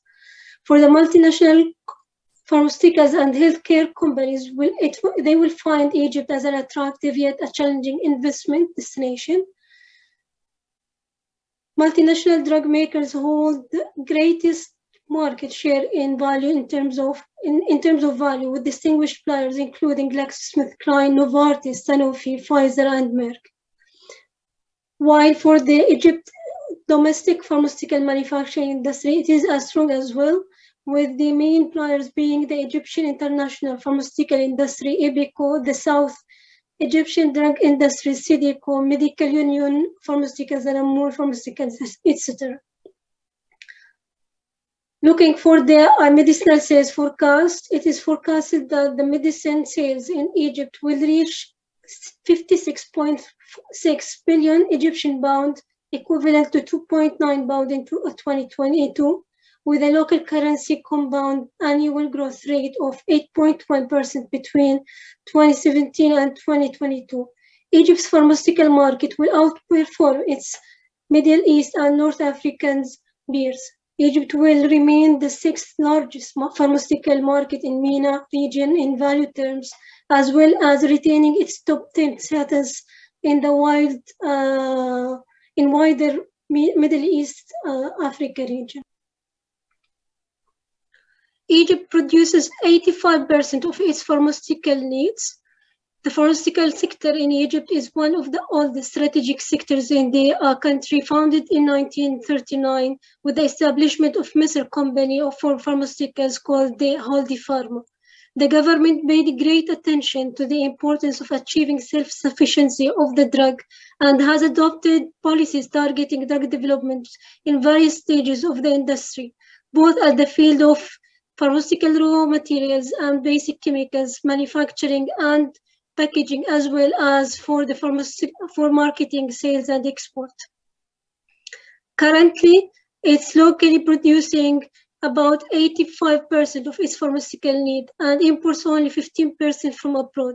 According to Ali Ouf, the head of General Division of Drug Traders at the Federation of Egypt Chambers of Commerce, Egypt looks at the drug sector with a different eye during the current period, and the medical and pharmaceutical projects launched by the president are the shift for medicine industry in Egypt during the next 50 years. Consequently, the establishment of the Egypto Pharma Medical City aims to protect competition and provide needs for the Egyptian market.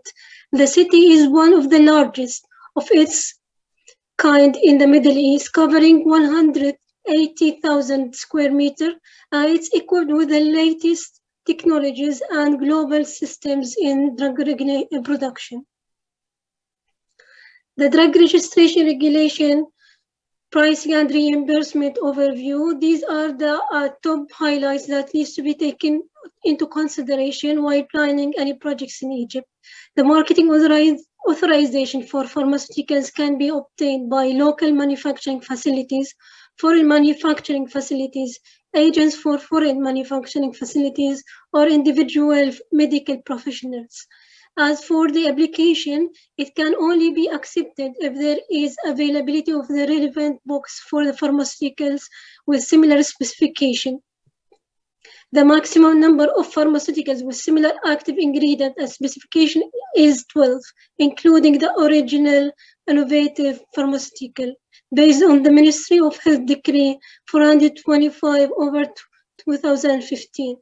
Generally, only one imported product is allowed for each box, and the number of imported products might increase to up to 5 for pharmaceuticals requiring complex technologies not commonly available in Egypt. In addition, the pharmaceuticals must be registered in the country of origin or any of the recognized reference countries. The registration procedure for pharmaceuticals that are not registered in any recognized reference countries is more complex and lengthy. These points have been summarized based on my experience with different projects registered and launched and marketed in Egypt.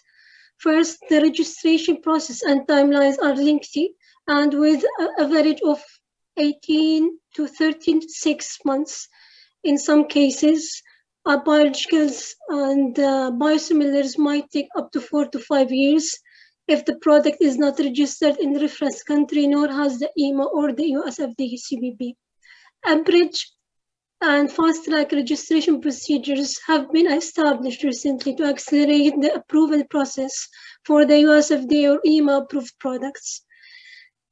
And even with the US FDA or EMA approved products, it is expected to receive many deficiencies. The prices in Egypt are very low, and the feasibility study should be done before starting any project, considering the prices of the locally produced products, which might eventually affect the feasibility of the project and launch in Egypt. Assessment for the box availability should be carried out as a first step for any project, in addition to checking the patent status from the IB office, which takes time. In addition, many of the big pharma companies establish their local business in Egypt through local manufacturing. The corruption index in Egypt is pretty high, so it's recommended to operate through locally experienced agents and companies. It is recommended to include pharmacoeconomical studies to support pricing, and one of the most proposed business models is to license or contract your product to be manufactured or marketed under local or an Arabic pharmaceutical company that has a local presence in Egypt. Moving to Algeria, and why to go with Algeria?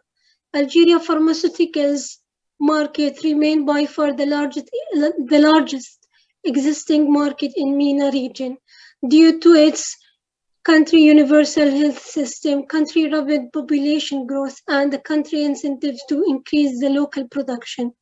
While the Middle East and North Africa region pharmaceutical market is projected to reach a value of $60 billion by 2025, the most significant growth will be from Algeria. And though the healthcare sector in Algeria has faced numerous challenges in recent years, including the economical fallout from the global oil prices slump in 2014 and the enforcement of import restriction on pharmaceuticals, nevertheless, many companies choosing to base regional function in Algeria. With a population growth rate of 1.8% and a population of around 4 million in 2018, Algeria retains its first position in the ranking of the population size in Maghreb and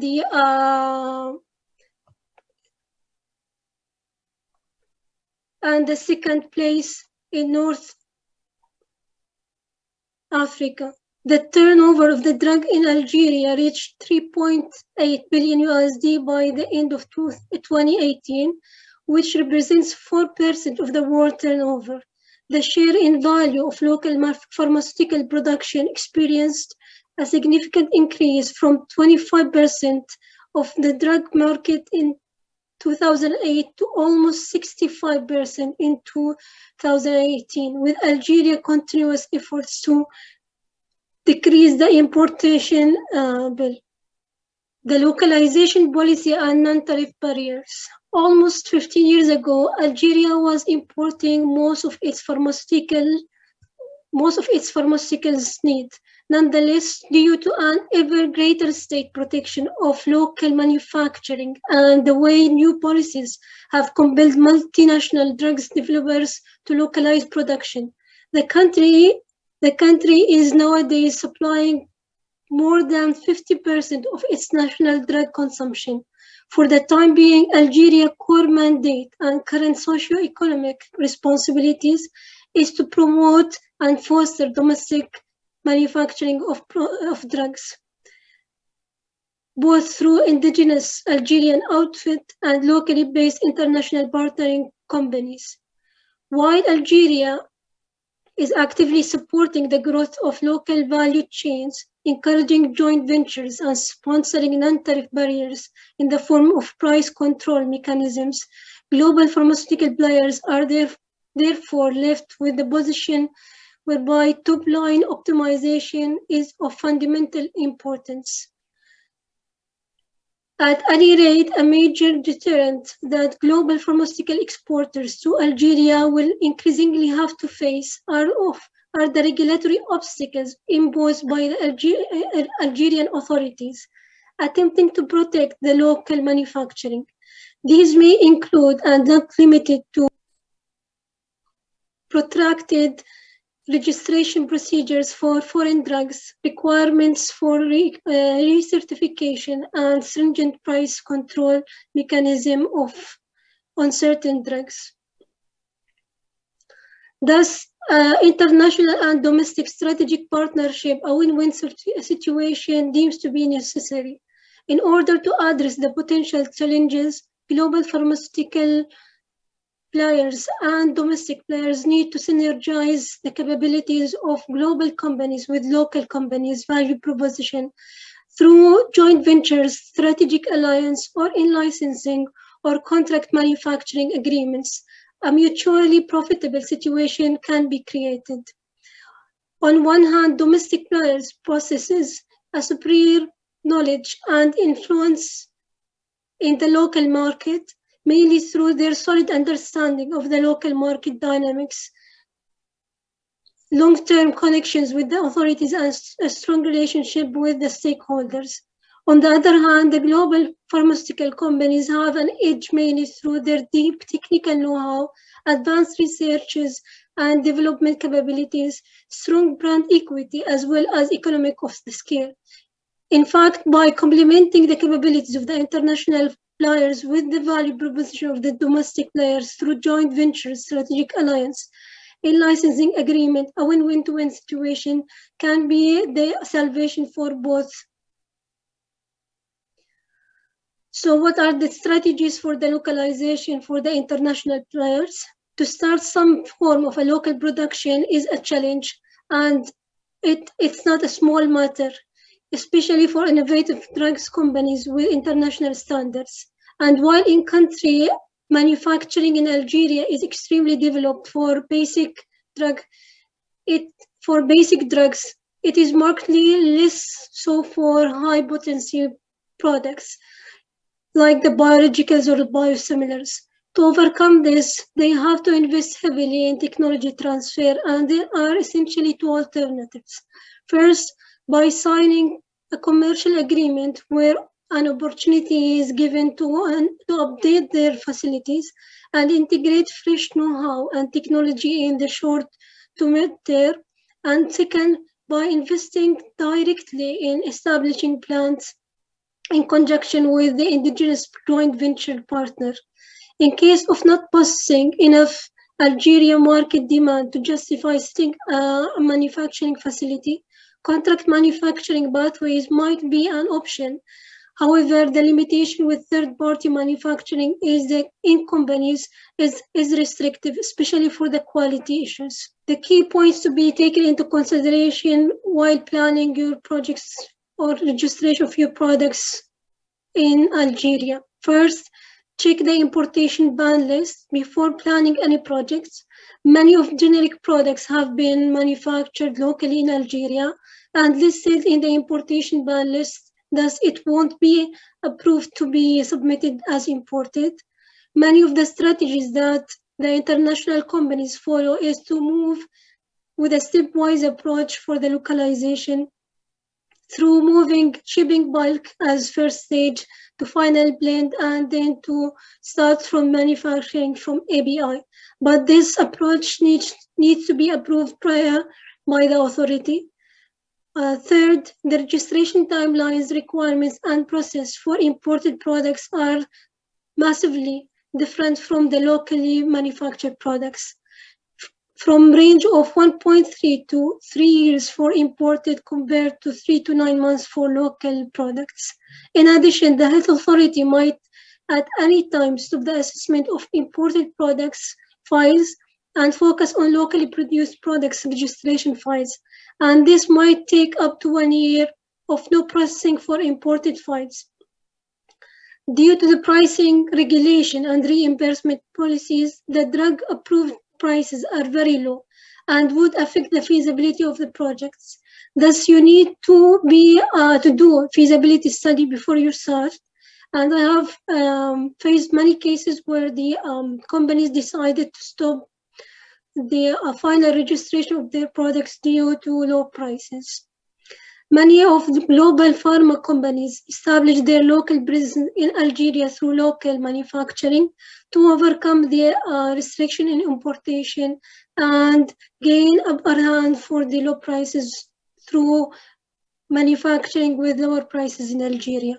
It is recommended to include supportive pharmacoeconomic studies to support your pricing. And finally, the involvement of the clinical company to assess the new molecules and approve it is key in the registration process in Algeria. And in some cases, they might as well reject a molecule, though being approved by the EMA or the FDA. Therefore, massive branding efforts should be done prior registration of these products or molecule through a discussion with the KOLs from the clinical committee to present the supportive clinical studies through conferences.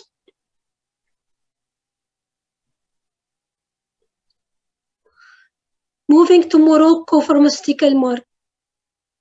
Currently, pharmaceutical sales represents approximately 1.47% of Morocco GDP and 24.4% of the total health expenditure in the African region.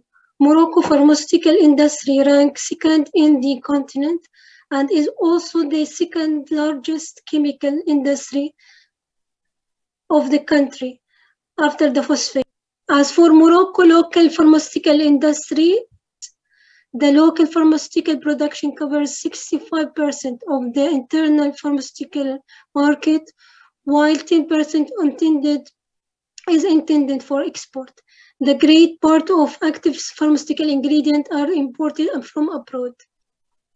New agreements were signed in May 2016 between the Moroccan government and local pharmaceutical associations in order to expand the manufacturing capabilities on a national scale and to establish the kingdom's first pharmaceutical clusters.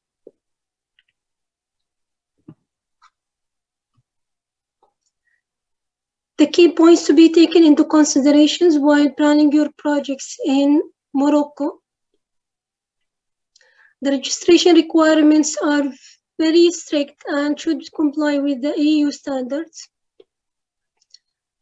In most of the cases, in addition to special requirements related to process validation and stability studies, some of the products are listed as in the importation ban list, so you need to check if your products are allowed for importation or not. Registration requirements and process for locally manufactured products are different from imported products. Due to the prices, regulations, and the reimbursement policies, due to prices, regulation, and reimbursement policies, the drug-approved prices are low. and would affect the feasibility of the products. Thus, you need to run the feasibility study before you start the project. Many of the global pharma companies established their local presence in Morocco through local manufacturing. Government gives a lot of support and preferential treatment for local domestic manufacturing sites and companies that are willing to invest in Morocco. For example, they might give you the exclusivity to market and register the product for certain years, like the Sutaima agreement with the Russian biotech Biocad company for the rituximab. Involvement of the clinical committee to assess the new molecules is as well present here, same as in Algeria. Thus, pre-registration and branding activities to explain the supportive clinical studies for the KOLs in the clinical committee is needed. By this, thank you so much. And if you need any questions or inquiries, you can contact me with my contacts enclosed in the slides. Thank you very much. 네, 안녕하세요. 오늘의 마지막 세션 아프리카 진출 사례의 발제를 맡은 신풍제약 해외사업본부장 오수미라고 합니다. 저희는 이제 해외 사업에서 두 가지 큰 축이 있는데 선진국 지향의 어떤 신제품을 위주로 한 이 사업의 방향이 한 방향이 있고요. 또 한 가지는 저희가 이제 기존에 우리가 가졌던 제품들, 국내에서 했던 경험들을 바탕으로 해서 저개발국에 대해서 어떻게 우리가 이제 사업을 넓혀갈 것인가 이런 방향이 있는데요. 오늘은 그 발제 주제에 맞춰서 아프리카 사업 중심으로 신풍제약을 먼저 간단히 소개를 드리겠습니다. 신풍제약은 민족의 슬기와 긍지를 모아 인류의 건강을 위하여라는 창립 이념 아래 1962년에 창업이 되었고요. 원료부터 안제까지 의약품을 제조 판매해 오고 있습니다. 1983년에는 세계에서 두 번째로 프라즈컨탈 기생충약인데요. 이걸 합성해서 국내를 비롯하여 전 세계 주요 흡충 박멸 사업에 참여해 왔습니다. 90년대부터 WHO, 월드뱅크, SCI 등 국제기구 또는 비정부 기구 이런 국제 협력 사업을 광범위하게 펼쳐왔었고요. 1988년에는 국내 제약회사 최초로 수단에 제조법인을 설립하였고 이어서 탄자니아에 직접 수출도 시작을 하였습니다. 2000년도부터는 WHO 제안으로 국내 신약 16호인 항말라리아제 피라맥스를 개발하여 유럽 허가를 받아서 2018년도부터 아프리카에 수출을 해오고 있습니다. 현재는 20여 개의 제품이 아프리카에 등록이 되어 있고 피라맥스는 21개국에 진출을 하였습니다. 또한 2019년부터는 국경 없는 의사회, 글로벌 펀드, 유니세프 이런 국제기구에도 조달을 해오고 있습니다. 그래서 좀 사진을 제가 좀 준비했는데요. 가장 일반적이고 간단한 사업 모델인 완제품 수출 또 하고 있고요. 그다음에 오른쪽에 보면 하얀 옷을 입은 분이 수단의 보건복지부 장관인데 저희 기공식 때 공장 기공식 때 참석하셨던 사진입니다. 현재 직접 투자의 경험도 있고요. 그다음에 이제 피라맥스와 같은 브랜드 의약품을 다국가에 전면 수출한 경험도 가지고 있습니다. 그래서 이제 오늘 요 경험을 좀 공유를 하는 데 있어서 전반적으로 저희가 아프리카 시장에서 해온 경험들을 좀 정리를 해서 전체 아프리카 제약 시장 개요를 먼저 좀 설명을 드리고자 합니다. 왜냐하면 이제 아프리카 시장에 진출을 하고 싶어도 다른 지역과는 달리 정보가 너무 없거든요. 그래서 이 부분을 저희가 먼저 설명을 드리겠습니다.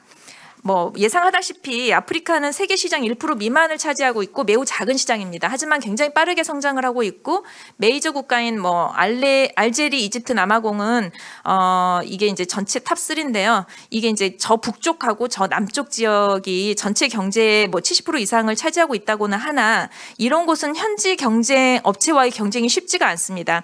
그래서 저희는 이 서부 사하리안 지역이라고 하는데 이 가운데 지역 사하라 사막 이남 지역의 아프리카 시장 중심으로 저희가 사업을 전개해 왔고요. 여기에 대한 경험을 공유드리겠습니다.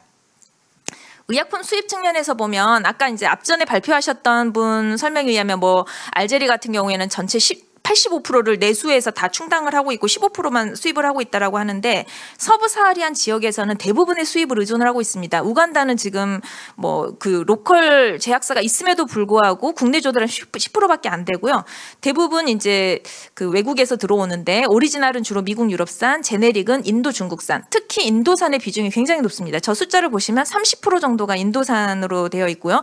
중국산은 지금 현재 6%라고 되어 있는데 중국 회사들에서 최근에 적극적으로 많이 그 진출을 하고 적극적으로 중국 정부하고 같이 이거를 하고 있기 때문에 이 성장률은 좀 상당히 가파르다고 볼 수 있겠습니다. 이게 이제 그 저 초록색으로 표기된 부분이 이제 제조소 숫자라고 보시면 되는데요. 이 파란색으로 색깔된 부분이 서부 사하리안 아프리카인데 의약품의 제조 시설의 90%가 9개 국가에 집중이 되어 있습니다. 대부분 국가에서는 수입에 의존을 하고 있고 제조 시설이 있다고 하더라도 그게 이제 전방 뭐 후방 뭐 이런 산업들이 발달이 돼 있지 않기 때문에 예를 들면 API 같은 경우에는 겨우 3개사 375개 중에 3개사밖에 이제 합성 능력을 가지고 있지 않습니다. 그러다 보니까 굉장히 간단한 기술로 하고 있고 그 좀 열악한 부분이라고 말씀드릴 수 있겠고 이걸 돌려서 얘기를 하면 그 의약품의 자체 조달의 역량이 굉장히 부족하기 때문에 그 상당히 의료 수요에 대한 니즈가 상당히 크다라고 볼 수 있겠습니다. 이거를 이제 저희가 보면은 왼쪽에 주로 이제 불어를 공용어로 쓰는 국가가 있고 오른쪽에 동쪽 지역에 주로 그 영어를 주로 쓰는 이제 국가가 있는데 그 제도도 좀 상당히 많이 다릅니다. 서쪽 지역의 불어권 아프리카는 가격 등록제를 시행을 하고 있고, 그러니까 등록할 때 가격을 같이 등록을 하게 됩니다. 아마 그 많은 분들이 뭐 베트남이나 파키스탄, 이집트 같은데 수출을 하신 경험이 있으시다면 이 등록제의 의미를 좀 이해를 하실 텐데요. 유통 마진도 국가가 규제를 하고 있습니다. 그 다음에 이제 이런 경우에는 그 서쪽에 있는 나라끼리는 굉장히 좀 그 뭐라 그래야 되지 시스템이나 제도가 좀 비슷한 경우가 많아서 프랑스 등지에 거점을 두고 이 국가들을 묶어서 판매하는 회사들이 좀 큰 회사들이 있습니다. 그래서 프랑스 물류센터로 우리가 물건을 보내면 서아프리카 각국으로 분산하여 수출을 하는 이런 비즈니스 구조가 많은데요. 대금 결제나 물류 효율성 측면에서 상당히 이점이 있습니다. 동쪽 지역 영어국적 아프리카는 훨씬 더 자유시장 경제에 가깝고 국가나 경제 규모도 서쪽보다 좀 상대적으로 크기 때문에 개별 파트너사와 계약하고 수출하는 경우가 일반적이라고 할 수 있겠습니다. 인허가 규정을 보면 지금 여러 가지 걸 좀 썼는데요. 그 한 가지 그냥 뭐 저기 그 구두로 뭐 그 공유하고 싶은 포인트만 말씀을 드리면 그 브랜드 제품이나 전략 제품을 전면 수출하는 경우, 그러니까 거래처 하나 한 국가를 계약을 해서 하나 수출하고 그 옆에 국가 또 계약해서 수출하고 이런 경우 말고 전면적으로 우리가 좀 수출을 하겠다. 이건 전략 제품이다. 이건 오리지널 제품이다. 브랜드를 가지고 가겠다라고 하는 경우에는 초기에 등록 전략을 좀 종합적으로 잘 세워야 되는데요. 특히 일원화된 포장재를 초기부터 개발해 두는 것이 유리합니다. 각 국마다 포장재 언어 규정이 다릅니다. 하지만 이제 뭐 결론만 말씀을 드리면 저희 경험을 바탕으로 결론만 말씀을 드리면 영어, 불어, 포르투갈어 3개 국어 포장으로 만들게 되면 45개 국가에서 유통이 가능하므로 이런 종류의 것들을 염두에 두고 진출을 한다라는 부분이 좀 도움이 될 수 있겠습니다. 이게 중간에 바꾸려면 굉장히 어렵거든요. 그다음에 이제 모조품 이슈는 국내에서는 거의 문제가 되지 않기 때문에 좀 새로울 수 있겠는데요. 동남아에서도 좀 흔히 일어나고 있지만 아프리카에서는 국민 건강에 위해가 될 정도로 굉장히 심각합니다. 국가가 나서서 관리하기도 하는데요. 나이지리아, 케냐 같은 나라들이죠. 특히 이제 나이지리아는 등록을 할 때 아예 그 위조 방지 시스템을 반드시 도입하도록 강제하고 있는데요. 그 저희 피라맥스 같은 경우에도 왼쪽에 사진이 지금 피라맥스 그 자재 2차 포장 자재 사진인데 모바일 오센티케이션 서비스 스킴을 MAS 시스템을 지금 적용을 하고 있고 항생제 말라리아제 감염증 약은 무조건 이거를 하도록 강제를 하고 있고 바코드도 단계적으로 좀 도입하도록 되어 있습니다. 그래서 저 스크래치를 이렇게 긁고 나면 거기에 숫자가 나오고 숫자가 나온 거를 SMS를 통해서 그 최종 엔드 유저가 그 SMS를 통해서 보내면 이게 이제 진품인지 가품인지 하는 요 파란색 박스 안에 있는 그런 정보들을 보내줍니다. 이게 이제 국가가 같이 서포트를 하고 있기 때문에 상당히 유용한 지금 전략으로 평가받고 있고요. 처음에 이제 진출을 할 때 이런 부분들에 대한 어떤 생산 부분에 대한 고려도 있어야 될 것으로 생각이 됩니다. 유통 가격 구조는 국가마다 관세나 부가세가 다르고 변동이 있어서 제품 유통 및 경쟁 구도에 영향을 미칠 수가 있습니다. 관세가 높으면 그 직접 투자해서 내수로 그러니까 직접 그 생산해서 개발하는 게 좀 경쟁력이 있을 거고요. 관세가 없는 경우에는 이제 직접 수출을 하는 데 있어서 경쟁력이 좀 상당을 갖추고 있다고 볼 수 있겠죠. 대부분 국가에서 의약품은 국가 주요 산업으로 간주가 되기 때문에 필요한 의약품이 자국 내에서 생산되지 않을 경우에 굉장히 지원이 좀 큽니다. 뭐 등록이라든가 아니면 세제 효과도 크고요. 하지만 자국 산업 보호를 위해서 수입 전면 금지령을 내리기도 합니다. 그래서 국내 로컬 회사가 너무 큰 경우에는 수출을 하려고 우리가 계약을 해놓고 막 등록을 2년 동안 해가지고 준비를 했는데 자국에서 갑자기 그 국내 회사에서 이걸 생산을 하게 돼요. 그럼 갑자기 이제 수입 전면 금지령을 내려버리면 이제 이 비즈니스가 끝나버리는 거거든요. 이런 식으로 이제 굉장히 플렉서블하게 운영되는 경우가 많기 때문에 관세 같은 경우에도 이제 뭐 되게 애매모호한 규정으로 처음에는 뭐 무관세로 한다고 했다가 뭐 3년 있다가 이걸 이제 세수가 모자라니까 휙 바꾸거나 수입품에 대한 관세 같은 거는 그 정부에서 굉장히 좀 그 간단하게 자기들이 거둘 수 있는 세수가 되기 때문에 이런 그 변동에 대한 어떤 그 대비라든가 고려 부분도 좀 필요하다고 할 수 있겠습니다. 유통도 굉장히 좀 다단한 유통 체계를 가지고 있어서 이 유통 체계는 이제 다른 대륙에서는 볼 수 없는 것이기 때문에 들어가기 전에 좀 이해를 해야 될 것 같고요. 좀 종합해서 말씀을 드리면 경제 환율 리스크가 굉장히 큽니다. 그래서 인플레이션도 굉장히 크고 그 정치적으로도 좀 불안한 경우에 이게 임팩이 올 수 있기 때문에 저희 같은 경우에는 수출 계약은 기본적으로 달러나 유로화로만 그 계약을 하고 있고요. 이제 어떤 경우는 이 리스크를 줄이기 위해서 유로 근거 회사하고 거래를 하는 경우가 있습니다. 하지만 이거는 이제 뭐 플러스 콘수가 있는데 공격적 영업이 어려워서 안정적으로만 운영하려는 회사들이 많아서 이거는 회사 전략에 따라서 좀 판단을 해볼 수가 있겠습니다. 병행 수입이 되게 이슈가 되는데요. 주변 국가로 불법 유통되는 경우를 얘기를 하는데 특히 나이지리아, 카메룬, 뭐 케냐, 우간다, 탄자니아 뭐 이런 데가 경제적으로 서로 상호간에 굉장히 물류가 활발하기 때문에 쉽게 병행 수입이 됩니다. 우리가 상상할 수 없을 정도로 쉽게 병행 수입이 되는데 이거는 이제 그 우리가 예방을 한다라고 생각을 하면 패키지의 차이를 준다든가 아니면은 이 그 비슷한 주변 국가들끼리는 원 프라이스 정책을 해서 그 불법 유통이 되더라도 실제적으로 임팩이 없도록 또는 그 인센티브가 좀 불법 유통의 인센티브가 좀 줄어들도록 하는 것이 좀 필요할 거고요. 다국가를 한 회사하고 거래하는 뭐 그 전략도 가능할 것 같습니다. 등록은 그 서류 번실이 너무 작고 또 정확하지 않은 등록 정보 뭐 이런 것들 때문에 좀 이슈가 굉장히 많았었는데요. 예를 들면 저희가 모리타니아에서 그 등록을 했는데 이 식약처가 건물을 이전을 함으로써 서류가 분실했기 때문에 모든 등록 서류를 다시 내라. 그게 검토될 때까지는 뭐 수출할 수 없다. 뭐 이런 게 나오기도 하고요. 또 이제 뭐 상당히 많은 국가들이 다국가 협력 프로그램을 뭐 WHO에서도 후원해가지고 자 WHO 프로그램으로 도입하면은 이 나라들에 그냥 다 웨이버 받아서 들어갈 수 있어. 또는 뭐 그 동아프리카 3개국이 자기들끼리 뭐 GMP 웨이브를 해주겠어. 뭐 이런 것들을 계속해서 발표를 하고 투자 설명회 같은 데 가면 이런 얘기를 많이 하는데요. 실제로 워킹하는 경우는 저희가 많이 경험하지 못했습니다. 그래서 너무 이런 것에 의존하지 말고 등록은 일단 개별 국가의 1대1로 이제 그 상대한다. 이런 마음가짐으로 좀 진행을 해야 될 것 같습니다. 그리고 지금 아프리카 진출 사례 중에서 공적 시장 그 진출 사례 조금 말씀을 드리자면 이게 좀 핵심 부분만 말씀을 드리면요. 이 슬라이드는 이제 제가 외교부 주간 심포지움에서 그 조달 프로세스에 대해서 경험을 공유해 달라고 해서 준비했던 슬라이드인데요. 아프리카는 직접 그 국가 단위로 그 국가 기관이라든가 뭐 이런 데 입찰을 하는 경우도 많지만 각종 국제기구, NGO를 통해서 입찰을 하는 경우도 많습니다. 저희 말라리아 공적 시장의 경험을 바탕으로 말씀을 드리면 WHO, UN 기구 등 중심으로 해서 이렇게 하이 레벨의 그 리스팅이나 계약서 뭐 이런 부분들 협상이 다 되면 대규모 공급이 이루어지겠지라고 생각하는 경우가 굉장히 많은데요.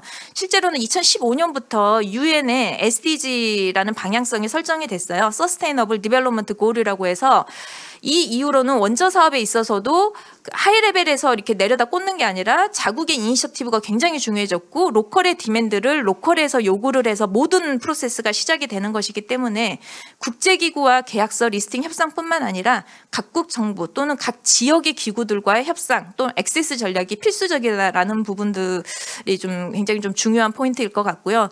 여기에 이제 수많은 플레이어들이 관여를 하고 있기 때문에 이게 다자간 파트너십이 필수적입니다.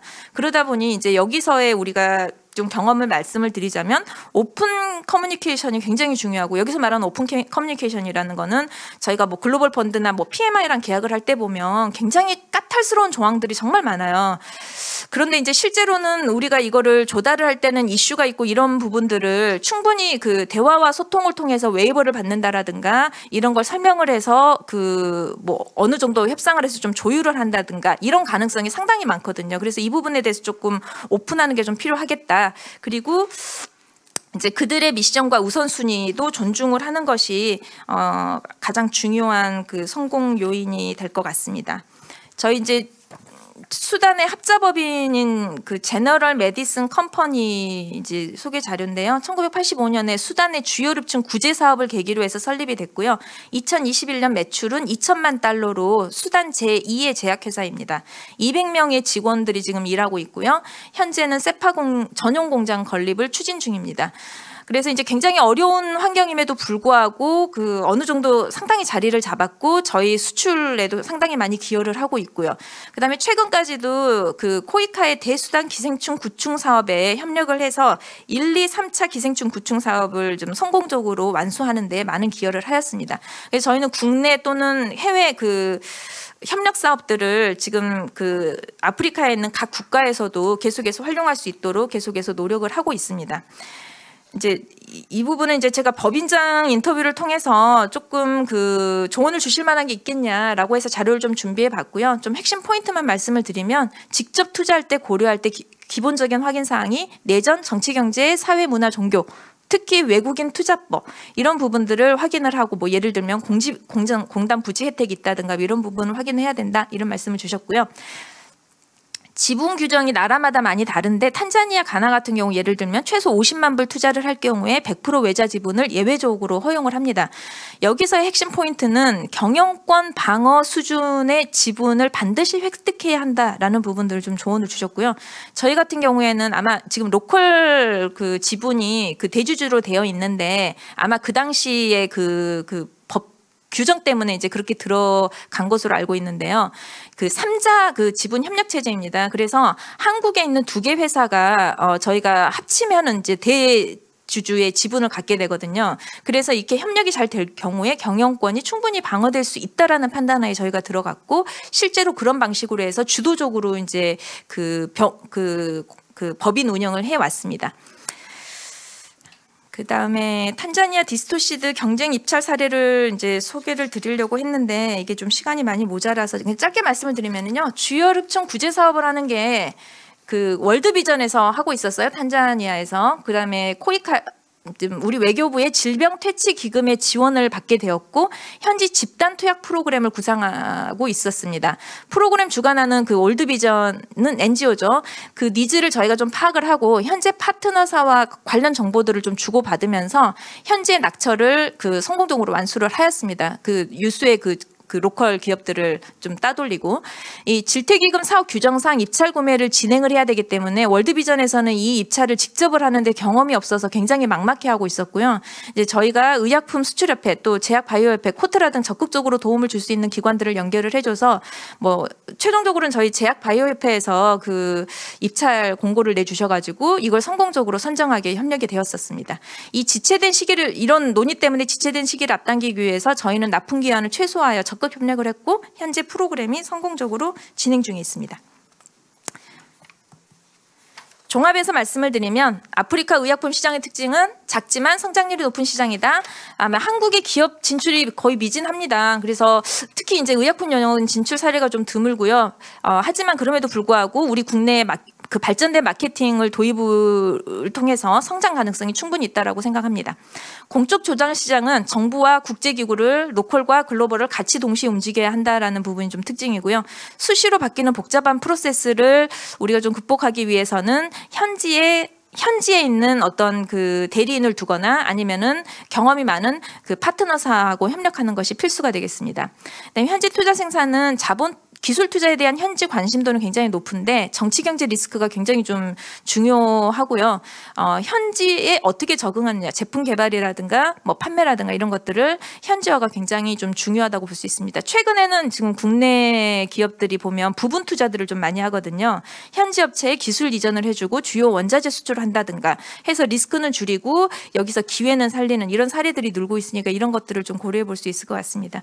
저희가 아프리카 가면 그 잘 몰라 몰라요. 한국의 존재감이 굉장히 없고 그리고 이제 특히 제약산업 쪽으로는 의약품 쪽으로는 이제 진출한 회사가 많지가 않은데 실제로는 그 한국의 그 의료 시스템이라든가 이런 것들은 좀 많이 알려졌거든요. 최근에 코로나를 통해서도 그렇고 저희의 그 보험 시스템이나 이런 것들은 그들이 굉장히 배우고 싶어 하는 거예요. 그래서 헬스케어 전반을 본다라고 하면 이 대한민국의 브랜드가 아프리카에서 우리가 그 잘 진출을 해서 우리가 그들도 성장할 수 있게 도와주고 우리의 비즈니스도 찾고 할 수 있는 기회가 굉장히 많다라는 걸 느꼈고요.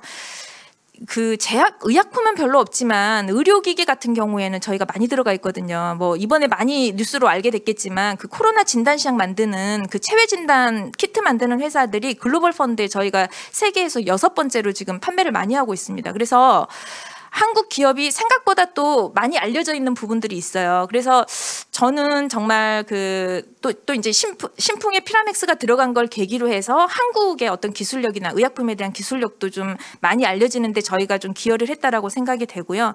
좀 더 많은 그 국내 제약 기업들이 아프리카에 진출을 해서 좀 함께 성장하고 또 그 아프리카까지 우리 대한민국 국격을 높일 수 있는 그런 기회를 가질 수 있다라면 나는 좀 생각을 해봤습니다.